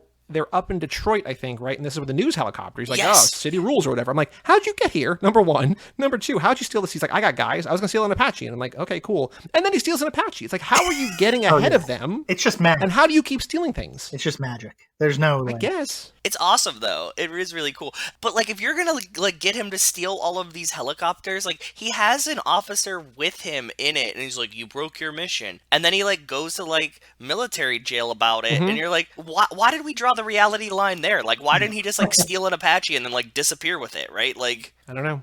I don't know. The helicopters they used in the movie were also the ones they used to get the aerial footage. So I didn't have to like rent all these different helicopters. Like the things that they used like did double duty. So they're like filming the interior of helicopters as well as using those helicopters to fill the aerial shot. So it's just like, hey, how do we get really economical about this? Like let's just use the same 2 things or whatever for everything, which is kind of cool. I think that's kind of a very nice touch. Smart. You have like a truck on the ground that's like shooting the helicopter. You're in the helicopter shooting, and you're also shooting the ground of them with the helicopter. And it kind of feels nice too because you're getting the aerial view that you're imagining he's getting, right? Yeah. So it works. So all the while they're going to California, there's like we're getting news updates from Michael Keaton in HQ somewhere, right? Like his basically the monarch. His actual bedroom. Probably they like went to Michael Keaton's house, like, hey, you can film in your office. It's totally fine. Also, Michael Keaton the whole time is using everybody's real name on the internet in a way that he's just incriminating every single person involved in all of this. Absolutely, I thought the same thing. Like these guys don't have like monikers that they go by. Like, isn't he like the fast one, you know, or whatever? Well, one of them was named like English Paul or something like that. Like that makes sense, yeah. Like do that at least, but still, yeah. He's like fully outing Jesse, both Jessies by first and last name in every comment that he makes. So how do you get an invite? Like, do you need a sponsor for this? Because like even Dominic Cooper, Jesse, like Preacher Jesse, is like he's talking to those guys at the table. He's like, I need, I have other interested parties. So like, you need somebody to like stake an expensive car. You need to come in with an expensive car, and I think that if you can't buy your own expensive car, you need somebody to sponsor you under the impression that you... But he just made $3 million at the start of the movie. Yeah, but you don't know what he paid for. He has a dealership too, so he like that's. That was and they do talk about like how he's behind on payments too. That he's like living this gaudy lifestyle, but Dakota Johnson's like, wait, I thought you were good, and he's like, let's not talk about this. Also, Yes. they make like a pretty distinct point of Michael Keaton being like, it's completely arbitrary. I let in who I want. Yeah, I want to make a story for my own racing. Yeah, exactly. And so because he's enamored by Breaking Bad Jesse's trip across the country, he lets him in. That's why he lets in, right? Yeah. Well, he like kind of mentions him because somebody like at the very beginning of the movie like calls in to say that you should let Jesse race in this race. Let Echo lead and let Jesse race. Yes. Yeah, it doesn't feel like there's like a grassroots campaign for Breaking Bad Jesse the entire time, really kind of for no reason. Well, his dad was a famous racer, and he was like racing, street racing, so everybody's like, he's like the up and coming guy, and his buddy from the same town won this race before and is a professional driver, and everybody in that town says, we know that the real Jesse is better. But I think somebody calls, because like they have like a shot of Michael Keaton like real early in the movie, and somebody calls in and is like, why won't you let Toby into the race? And he's like, I let in whoever I want, shut up, and just like hangs up the phone. Oh, yeah. He's like, I'm talking now. Yeah, yes. Yeah. It does feel like if this movie came out 3 or 4 years later, he would be doing a podcast instead of a radio show. Like how in the new Halloween movie, they're like podcasters, right? They're just like, we're doing a podcast or whatever. Yeah, just, okay. He'd be a He's Twitch a YouTuber. Yeah. Yes. Oh, yeah. There you go. Because it's Yep. got to be live, right? Yes. Yeah. I have a question for you guys. Is $1 actually slang for doing 100 miles an hour? I'd never heard it before. I've never heard that before either. Because Kid Cudi from the airplane just like, yo, give me $1 on that exit ramp. And like, it's clear that he means 100 miles an hour. But I'm like, that's cool, but I've never heard that. Well, it's also before. like there's that self-conscious moment where Imogen Poots is like, do you have to call it that? Yes. Yes, I agree. Yeah, and it's just about like making an insular language for a small group of people so that they can feel. That's the sort of other thing. special. It doesn't need to be called $1 by anybody other than those 5 people. Right, It's like yeah. their own code. Yeah, Poots, I think, works because of her charisma, but also because she's like the audience. Like, she's every girlfriend who gets dragged to this movie. Like, why are we doing this? Why are you calling it that? What are you doing now? Why is this happening? But It like, not goes in an annoying fast, way. yeah. Not in a way that's just like, ugh. Not in an Elliot Page in Inception way. We're just like, what's this now? It's like here she's like, you boys are being dumb. It's like, yeah, they're being dumb. Yeah.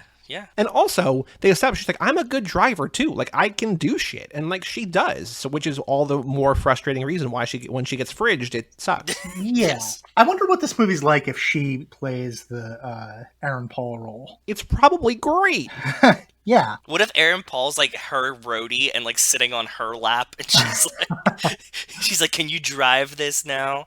And like lets him like, here, climb on my lap. They go through like all of the effort of subverting like gender expectations by having her actually know about all the car stuff and making a point of like, yes, I'm actually really good at driving, just to undo all of that by having her not do anything ultimately. By sitting in the hospital for like the second. Her list of like, you just think because I'm good with numbers I can't drive. It's like, I don't think those things are correlated one way or the other. Like, she's got very weird She's defenses also not about. good with the numbers. She just like negotiate. She just talked him down on price. She's a good for, like, negotiator. one It thing. doesn't. It's independent of numbers. She's a people person. She's more of a people person than good with numbers. Yeah. Yes. Speaking of numbers, like this movie is like a half an hour too long overall, right? Like it shouldn't be 2 hours and 10 minutes. Like it should be like an hour 40. Like I think if this was tighter, I would love this movie. You could cut it down, yeah. I agree, but I think that we're suffering from this time and era of where movies were this length. But yes, I 100% agree with you. You could cut it down.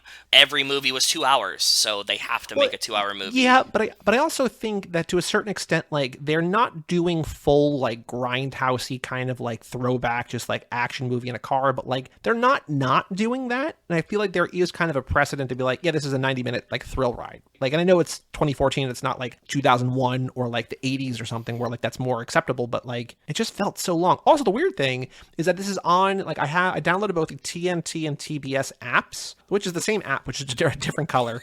But the movie's on both, but it's only 2 hours and 1 minute. So I don't know, and I can't find like moviecensorship.com. Anywhere I look, there's no explanation for why this movie is 10 minutes shorter. I don't know what they cut out. I don't know if it's just like they axed the credits. I don't know, but like I wanted to watch it there. I paid to rent it because I couldn't get it for free on those because I was like, oh, I can get it for free. And then it's like, what? No, it's like it's a different cut or something. I don't know. I watched it on Sling. Yeah. Oh yeah, Sling. If you have Sling, you can get it for free, and I think if you have DirecTV, you can get it for free too. Yeah. Yeah. Because I saw the runtime said like 210 on Just Watch when I like looked up where to see it, And then when I watched it on Sunday, I was like, it's 2 hours even, and it didn't. Yeah, you're right. I felt the same way. I thought you guys were gonna come in and be like, we all watched the extended edition. And Well, I watched the extended edition, but I don't know what the fucked up. difference is. I don't know. So like a 2-hour version is a better. So the 2-hour version, like 2 hours 1 minute, like did they have full credits in there too? I turned it off after the credits. Like when I got to the credits. It's so weird. I don't know. You guys I didn't don't know. get the full hardcore penetration, oral sex stuff. Yeah, the full frontal at the end in the credits. Well, that's funny. Like, you know how like in Death Proof or whatever, like when you see it in the theaters, it's like missing reel. Like she's about to give the lap dance, missing reel. Then like you watch the extended thing and like it's there. But like in Planet Terror, how is the barbecue restaurant catching fire? We still don't know because that gets cut away. So Yeah. So the final race, the DeLeon, starts with 27 minutes or so to go. I feel like this is fine, but there was kind of cooler stuff earlier in the movie, right? Or Well, no? the thing is, you don't have any stakes with the other characters. It's just a race between those two. Yeah. I felt the same way, but I think that's where it's like you have 4 other guys that don't matter. Like they're and like as they start dying, you're like, cool, we're gonna kill all these guys now. Doesn't fucking matter. Like, even if you had, like, a Michael Keaton thing where it's like, oh, here's this new racer, he just qualified, and, like, just to have, like, kind of like a Suicide Squad style where it's like, here's this person, here's a card, here's a song they're gonna play, and, like, just, like, a quick thing while we're watching them drive across the country, like, let us know who we're competing against, so that, like, we maybe feel something if they die, but, yeah, nope, nothing. Nothing. And they also should have let Imogen Poots be they should have had like 4 drivers. He shows up and then she shows up. But we had to fridge her. Yeah, Yep. like she could have been the Need for Speed Jesse guy that's like not trying to win but trying to fuck with what's his name. That could have been her Jesse, yeah. role. What do you guys think of Rami Malek stripping down to quit his job and make sure he never goes back to work? Decent butt, I guess. I didn't see his butt. Maybe that's what they. Oh. Oh! All right. So I wasn't entirely Interesting. wrong about the them cutting out the sex stuff. So it's a little rapey in that there's an attractive woman at the office, and he's like, I always want, he goes up and kisses her, like, for a long time. While He's he's like, I always wanted naked. to do that. While he's naked. And then he walks away with the butt. Yeah. Yeah. Interesting. I can never tell how much of the Rami Malek stuff is Rami Malek acting and how much is Rami Malek being A handsome, charming dude. a handsome, charming dude. In the sense that, like, the things that he does... Like, 'cause I watch Mr. Robot, right? And he plays, like, such... this character that is, like, just so socially unaware, right? Mm-hmm. And so, like, for him to be like, I took all my clothes off because I wanted to quit this job and never come back, I can't tell how much of now that he does this stuff in this and Mr. Robot, if it's him continuing on the character's quirks, if it's him in real life. Well, he's kind of also doing in here what he did in Short Term 12 a year or two earlier, where he's kind of got, like, the puppy dog, like the lost puppy dog, or, like, I'm new to this, kind of, like, Yes, help me yeah. or something. So, I don't know. Wait, hold on. So you guys think that it's possible that Rami Malek was like in the writer's room and was just like, okay, hear me out. Well, no, like him, like, I guess the way he's interpreting the screenplay, I don't know. Yeah. I think they wrote it for him, but, like, the way he acts it seems like he's unaware of the severity of his actions. Yeah. It's also like some sort it's like a world where again, like those things don't seem to matter that much because I feel like if someone did that, it would be a bigger deal than it is in this movie. Yeah. Well, I mean, there's also like he's also walking out naked while there's like the cops just being run rampant Oh, yeah, through that's this in a circle that isn't even the biggest story of that office that day, right? Yeah, and that will it becomes the biggest story of The Office, but that is one of my favorite parts of the movie, where like he's just revving that Breaking Bad Jesse is revving the engine outside and drawing the attention because he wants Rami Malek to see how it gets off the line, Yes. and why it's drifting. So I guess they could like tweak it while they drive or something. I don't know, but I thought that was a very cool like how to get his attention because he keeps calling and I guess ignoring it or whatever. He's like, I'm at work. He's like, just look outside, and then like he has this $3 million car.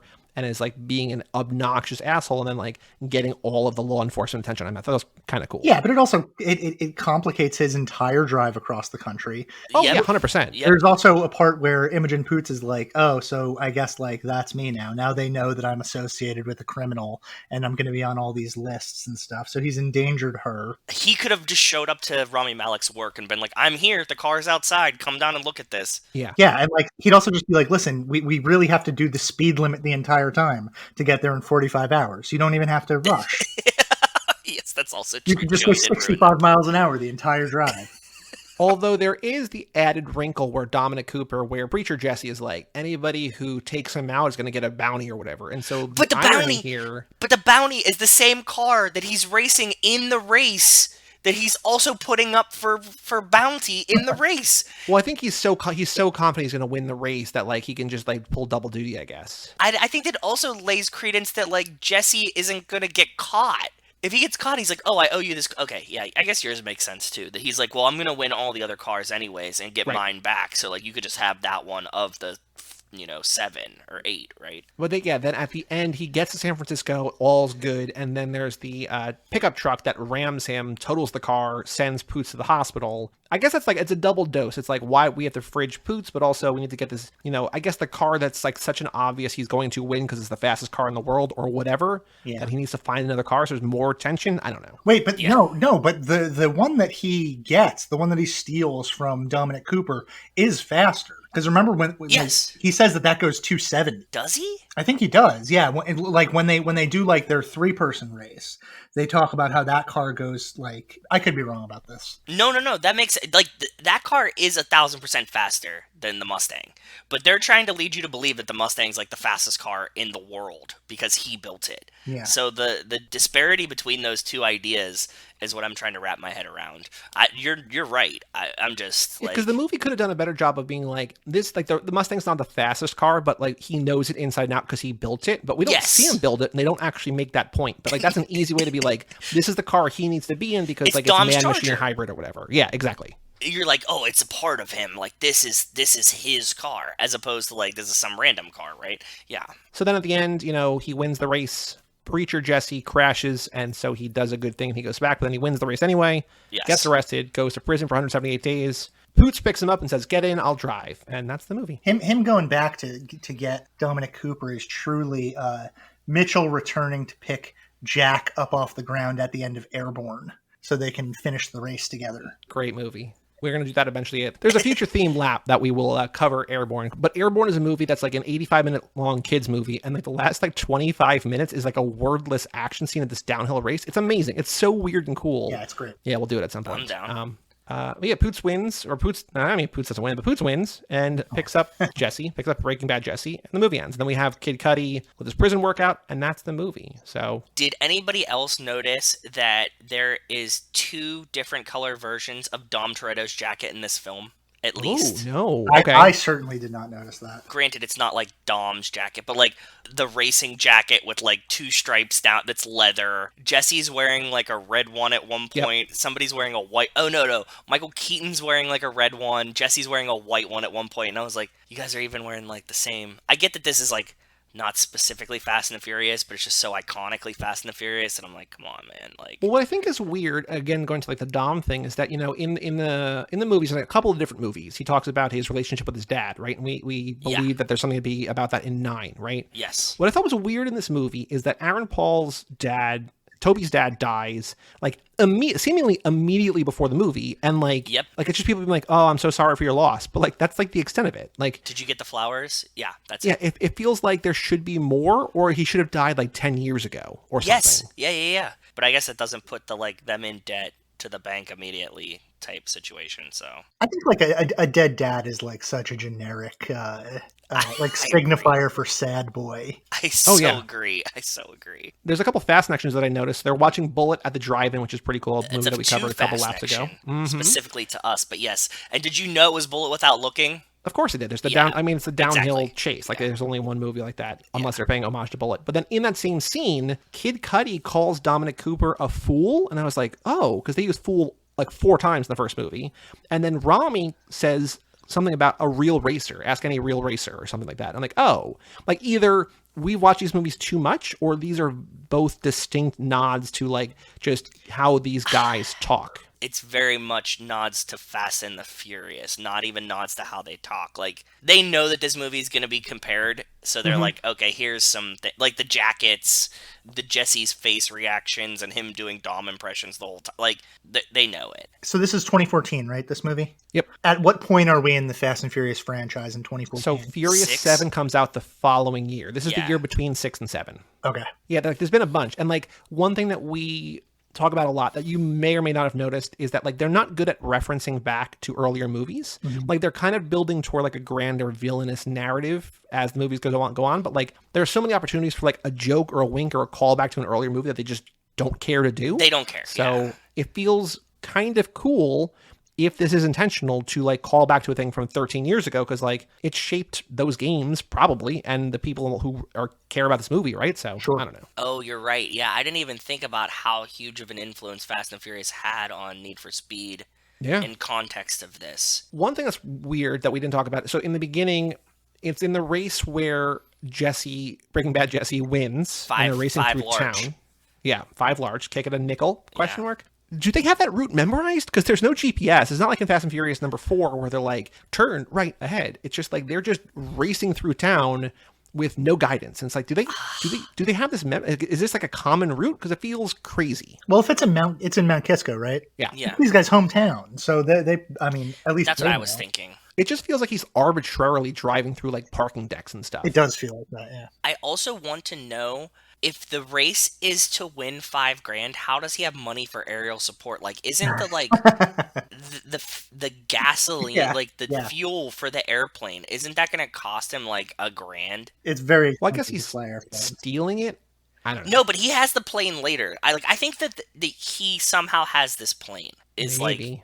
Or maybe he just kept stealing it. I don't know. We talked about, like, I think the stunts being good in this movie. What did you think of the direction? Because I feel like, and maybe this is just, like, kind of being blessed or whatever by, like, for the most part, I think the action direction in the Fast and Furious movies is really good. But, like, I felt like the camera angles in cars, I was like, I'm not getting anything from these scenes. I liked the, not inside cars, but I liked the conveyance of speed in racing. Okay. They did like a really good job of showing you how fast the cars were moving around things, although at some points it felt like they were doing some goofy tricks to make the cars look like they're going fast, even though they're not going fast. But for the most part, like, they would have like a nice like tree line or something to show them going by it to give you standing. So I did like that. I mean, I like the practical effects. So I think that goes pretty far. The only like quirk of it that I noticed was the weird like tunnel vision zoom thing that happens when he's like getting ready to like go real fast. Oh yeah, the NOS in his head though. Yeah. No, yeah, I was kind of expecting him to like hit the NOS button and shoot forward, but is that something that exists in real life? I think that's part of the game though. Can't you do that? I was gonna say that in Need for Speed, there's like turbo is a thing that like you use and then it builds back up. So it's not like real like NOS where you have like 1 or 2 injections before you like use up the tank or whatever. It's just like if you do cool things or whatever, it builds up over time. You can do it again. So there should be a lot of turbo in this, but I don't think there is. Was this an intended franchise? It feels like it. Here's a good question. So I saw on IMDb it says followed by Need for Speed 2, and I was like, interesting, because I don't remember this coming out. And if you look on there, the only person credited is the guy who wrote this, and it just says characters, which means that like if this is even a real movie, he might not even be writing it, just like he's getting credit for the character. So the only bit of information on there is someone's handwritten, essentially, description of what the movie's about, because it's filled with typos and misspellings and punctuation errors. So here's what maybe, the sequel is about. After his victory against Dino Brewster, Toby Marshall faces a bigger threat which will lead him into a battle with the most fastest cars and the dangerous people in the streets of Beverly Hills, California, period. Toby shall bring back his skills, his team, and his most prized possession, the Shelby GT500, that will be unleashed, period. But he cannot defeat a 1974 Mazda 1300 pickup truck raced by a 16-year-old. What? All right, that's fan fiction. It's on IMDb. Did this movie exist? Did you like look at Just Watch? No, it doesn't exist, but like that description is on IMDb. That's weird. Probably someone wrote a script for it, and then it didn't. This movie didn't make enough money. It feels like this was an intended franchise. So this movie had a budget of $66 million. It made $203 worldwide, so it's not bad. No, that did pretty decent. Even if you double it for like marketing and stuff, it still made $80 million. It only made 43 domestic, which is not a ton, but it made 159 worldwide, which is kind of why you make a movie like this, right? 203 worldwide on 66 million is not bad. Okay, so let me ask you this then: would you, as sort of the premier Fast and Furious analysts and fans, thank you, would you accept Toby Marshall and Imogen Poots into the Fast and Furious franchise? Absolutely. Yeah, 100%. If Poots is there, anything goes. Okay. I mean, like, we add people so many times. Like, fuck it. I have no problems adding anybody else. They can even keep their character names, like, and be the characters from this movie. That's what I'm saying. Like, could you merge these franchises together to make it work? No questions asked. Bob, on our Facebook page, we told this story recently on the podcast. I don't remember who we were telling. Maybe it was just Heather.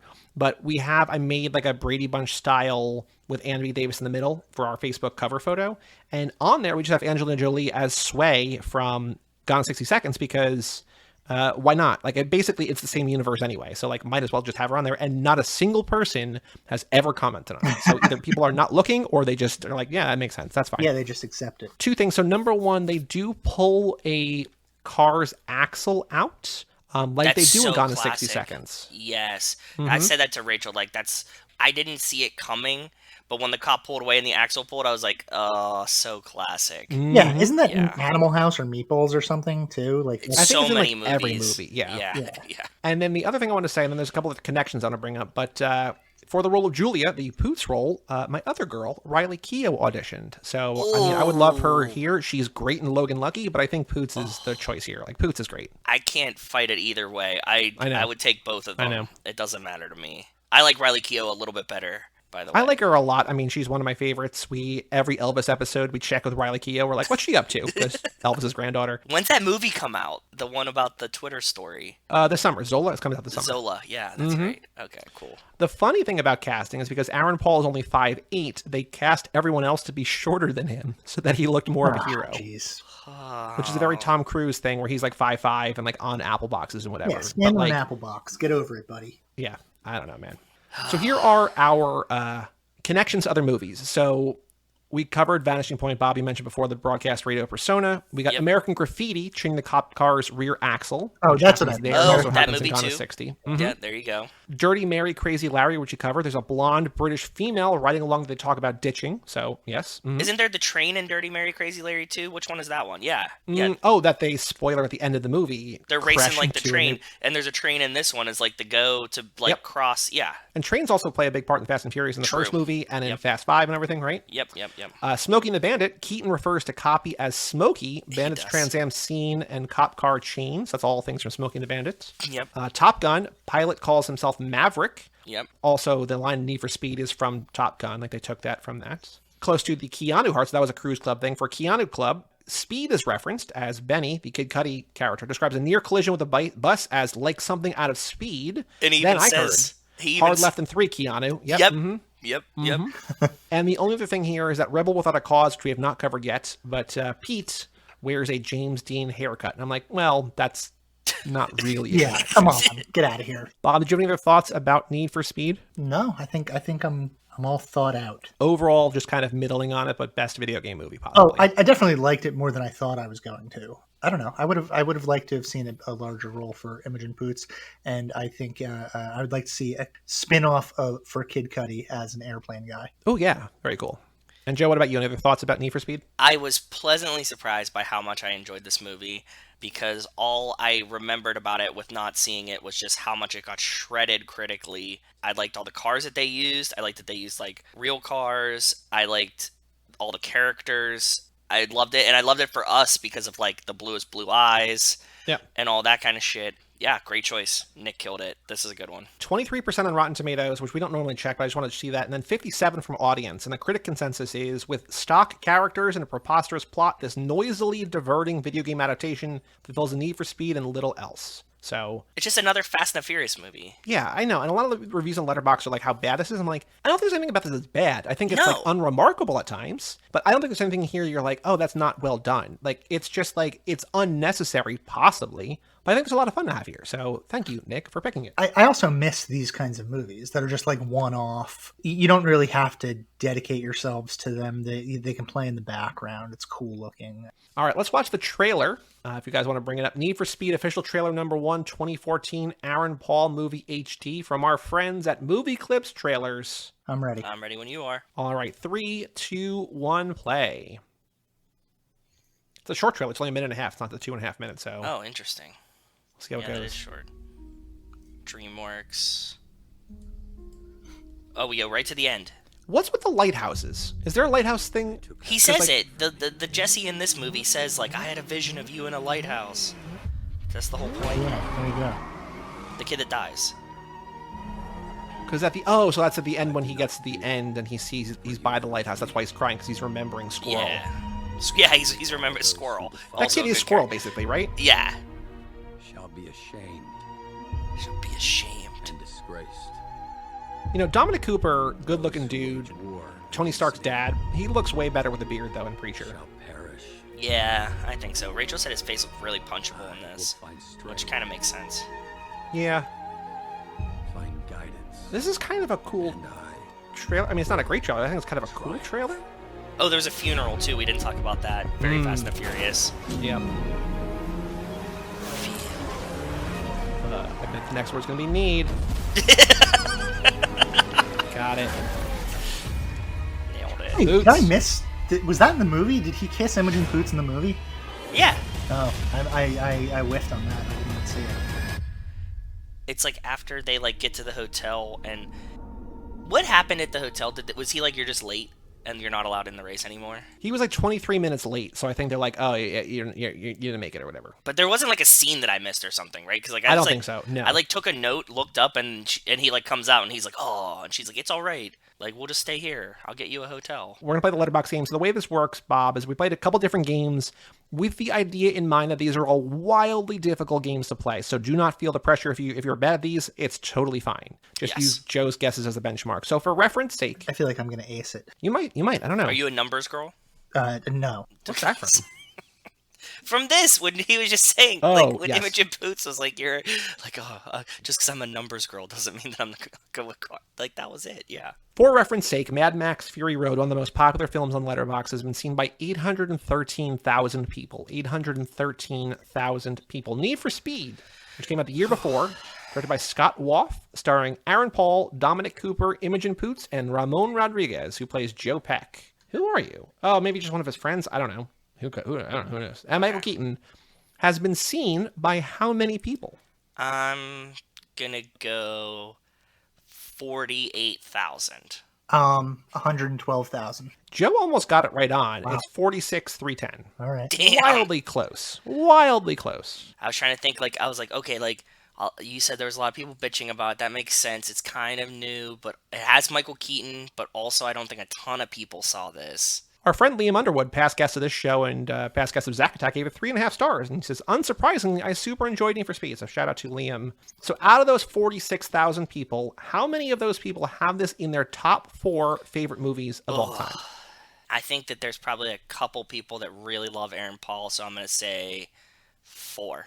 4 out of 48,000? Yeah, have this in their top 4. So it has to be somebody who's just like, this is one, because like on Letterboxd, as you know, you can pick 4 movies that like, you're like, these are my movies. Your And top they're not always friends, like they're like, MySpace, yeah. Yeah, MySpace Tom. Thumbs up. I'm going to say 150. Somewhere in between 4 and 150. Nice. Somewhere in between. 12. 84. Somewhere in between. One more guess each, between 12 and 84. 15. And I think that's high. 43. Bob, ultimately closest, there are 36 people, which is a surprisingly high number, I That's think. insanely high for this game. That's It should really not. high. Average rating of 2.5, most common a 3, then a 2, then a 2.5. Need for Speed. So we're going to go to, Bob, I want you to pick a number 1 or 2. 2. All right, we're going to go to Fantasticables, who did not write a review for this. We're going to try to guess this guy, Rob. We're trying to guess his top 4 favorite movies of all time. Okay. His description, his bio on Letterboxd, if this helps. Land of the Lost is the worst thing I have ever seen. So, okay, so just know, do not guess Land of the Lost because it's not in his top 4. And Need for Speed was in this guy's top 4? Yeah, Need for Speed is his 4th favorite movie of all time. Can I ballpark? Can I just like Yeah, point go one? ahead. Bullet. Nope. Fuck. Vanishing Point. Nope. Pulp Fiction. Nope. But that's all. That's in a lot of people's top 4. That's a lot. That's a good guess. It's a really good guess. Like Blade Runner. like, Blade Runner 2049. No. But yeah, the movies that are in everybody's top 4 are Blade Runner, Blade Runner 2049, Avengers Infinity War, Avengers Endgame, and Pulp Fiction. Like those are the 5 that are like everywhere. And this guy has none of them. Oh, okay. But he has 3 huge movies. Men in his top Black. 4. 3 huge movies that Need for Speed? Yeah, basically. All right. They all, okay, here's the thing. All 4 of his movies have vehicles on the movie poster. Oh, shit. All right. And I would say the first and third are about that vehicle. The second one, not really about the vehicle, but the vehicle is, is on the poster for a reason. Transformers. No, the other guy we almost played had Transformers in top 4, so you kind of get a half a point. That doesn't count. Okay. But Christine. no. Yeah. There's one movie from the 90s and then 2 from the last 10 years. Baby Driver? Baby Driver number 1. Baby Driver Okay. number 1. So that's one of the car movies, of course. Yeah.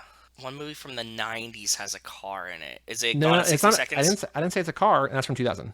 I didn't say it's a car. I said it's a vehicle. A vehicle? Oh, and that's from the 90s? Yeah, I can give you a slam dunk if you want to. If you want an easy clue, Bob, I can give you a slam dunk, or you can just try to keep guessing. I can give you harder Is clues. it Black Hawk Down? No, Ooh. it's a much better movie than Black Hawk Down. Oh, really? This movie is in 4,800 people's top 4. Jesus. And has a vehicle. Oh, Speed. No, but Mad that's- Max, you're- Fury Road. No, that's from 2015. That's no, that it could have been the other one, but no, it's not. Mission I would, Impossible? nope. I would not be surprised if the vehicle one from the 90s, not a car, a different vehicle, would be many people's favorite movie of all time, including Bob, people that we talk to every day. Holy shit.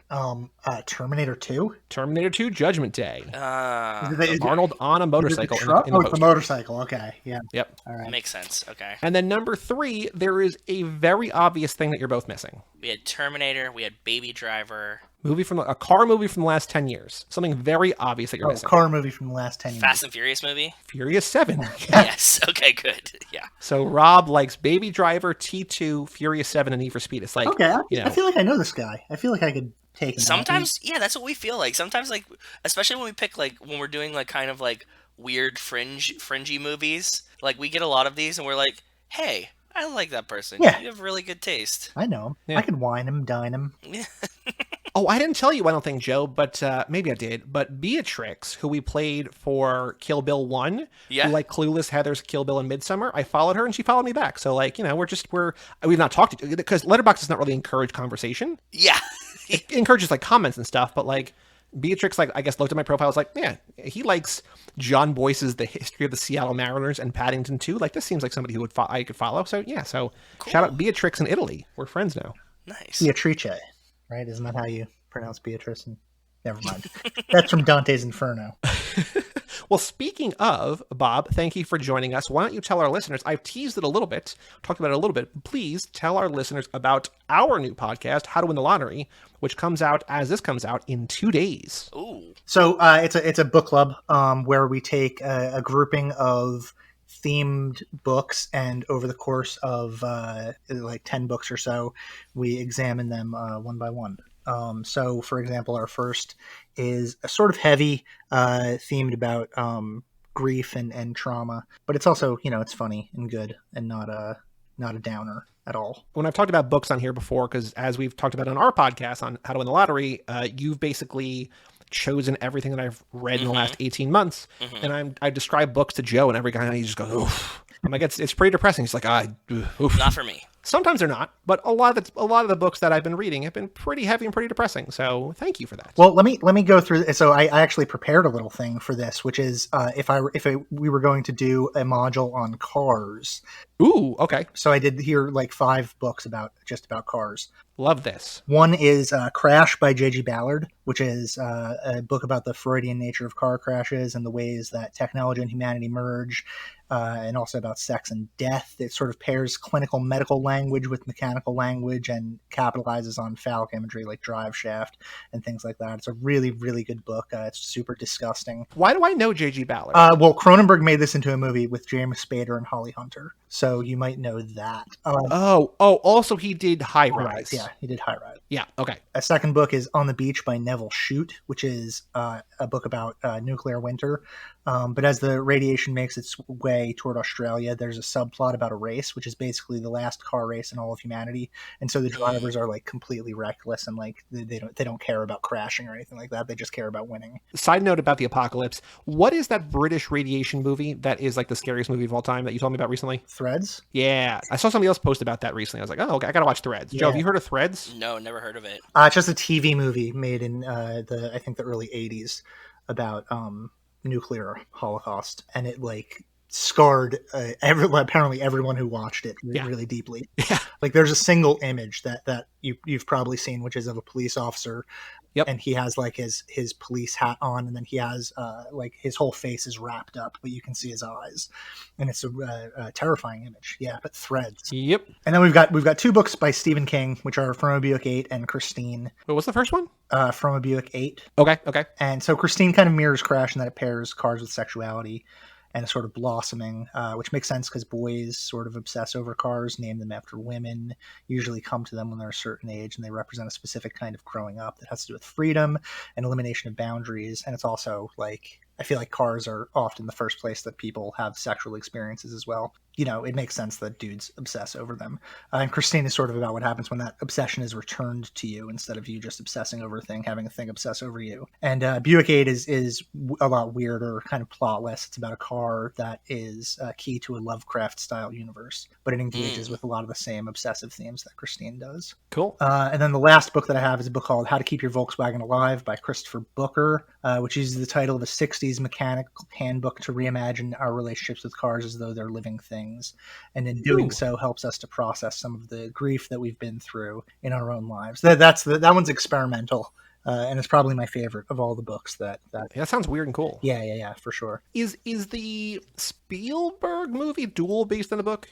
I don't think so. Why do I think that is? It might be a short story. It was definitely written by Richard Matheson, who wrote I Am Okay. Legend and Terror at 30,000 Feet or whatever the name of that one is. Gotcha. Okay. Yeah, Duel. Did you guys watch that for this? No. No, we even did like the classic car movies lap was when we went to 2 a week, and there were just so many. It was a stupid amount, and then we wound up watching things that like had nothing really to do with cars. Like we watched Ronin and stuff, which is like, well, kind of not really. There's a car chase. Ronin has a classic car chase in it. Yeah. Exactly. Yeah. There were plenty. I mean, we can go back to that again. Like there are still so many that we could do, and nothing but time. You know what I mean? So Amen. actually, you don't know that line yet. That's in Tokyo Drift. You'll get there soon. We could do a crossover mini module of these car books, if you wanted. That could be cool. Too Fast Book Club. I can read a car book as long as it's not about grief. Because every one of those was about grief. No. I mean, one of them is just definitely about like getting sexually aroused by crashing cars. If you want to read that Down. one. Yeah. Sounds right up my alley. Well, so How to Win the Lottery starts this Thursday, June 3rd, every 2 weeks. The full reading list is available at cageclub.me/lottery if you want to read ahead and send us an email, lottery@cageclub.me, and we'll read it on air. So far, we've had Montez from this show write in, and we've had Bob's friend Meg, who we call Egg, write in. So Egg? Anne? Egg. Anne? What? From Arrested Development. Egg? I didn't. Is Egg in Arrested? I mean, there's Anne. I know Anne. Her. I know that. But is He Egg calls her tied to Egg that? at one point because nobody knows her name because they don't remember her. Oh. You don't remember this remember that. line? He's No. like, Egg? Like, because every time they bring up, he's like, my girlfriend. And he's like, Egg? It's like, no, Anne. Okay. I don't remember that. Okay. But it's in there. There's no need to apologize. You know what? You're forgiven. Thank you. Appreciate it. Well, so next week we are back, of course, obviously, to our Too Fast, Too Furious movie, continuing the road to F9 with our second movie in the lap, Too Fast, Too Furious, and then we're not going to do another Fast and Furious movie until after we see F9. Ooh, Yeah, wow. which is crazy, right? So Yeah, this is that's the insane. last one. When does that come out? June 25th. Kind of soon. You have literally a month from today. Yeah, True. I can do it. Thank you, Bob, for joining us. Yeah, thank you. My pleasure. For all things Too Fast, Too Forever, you go to cageclub.me, facebook.com/TooFastTooForever, or at TooFastTooForever on Twitter and Instagram. Email us, family@cageclub.me. Check out our Patreon page at TooFastTooForever.com and our store at TooFastTooForever.shop. And come back next week as we do Too Fast, Too Furious. Once a lap, there's just so many Too Fasts in Twos. here. Too many twos. It's too many. It's too many. I'm Joey Lewandowski. I'm Joe too. And there's another one. And there's Bob Fischer. And we'll tell you all about it When we see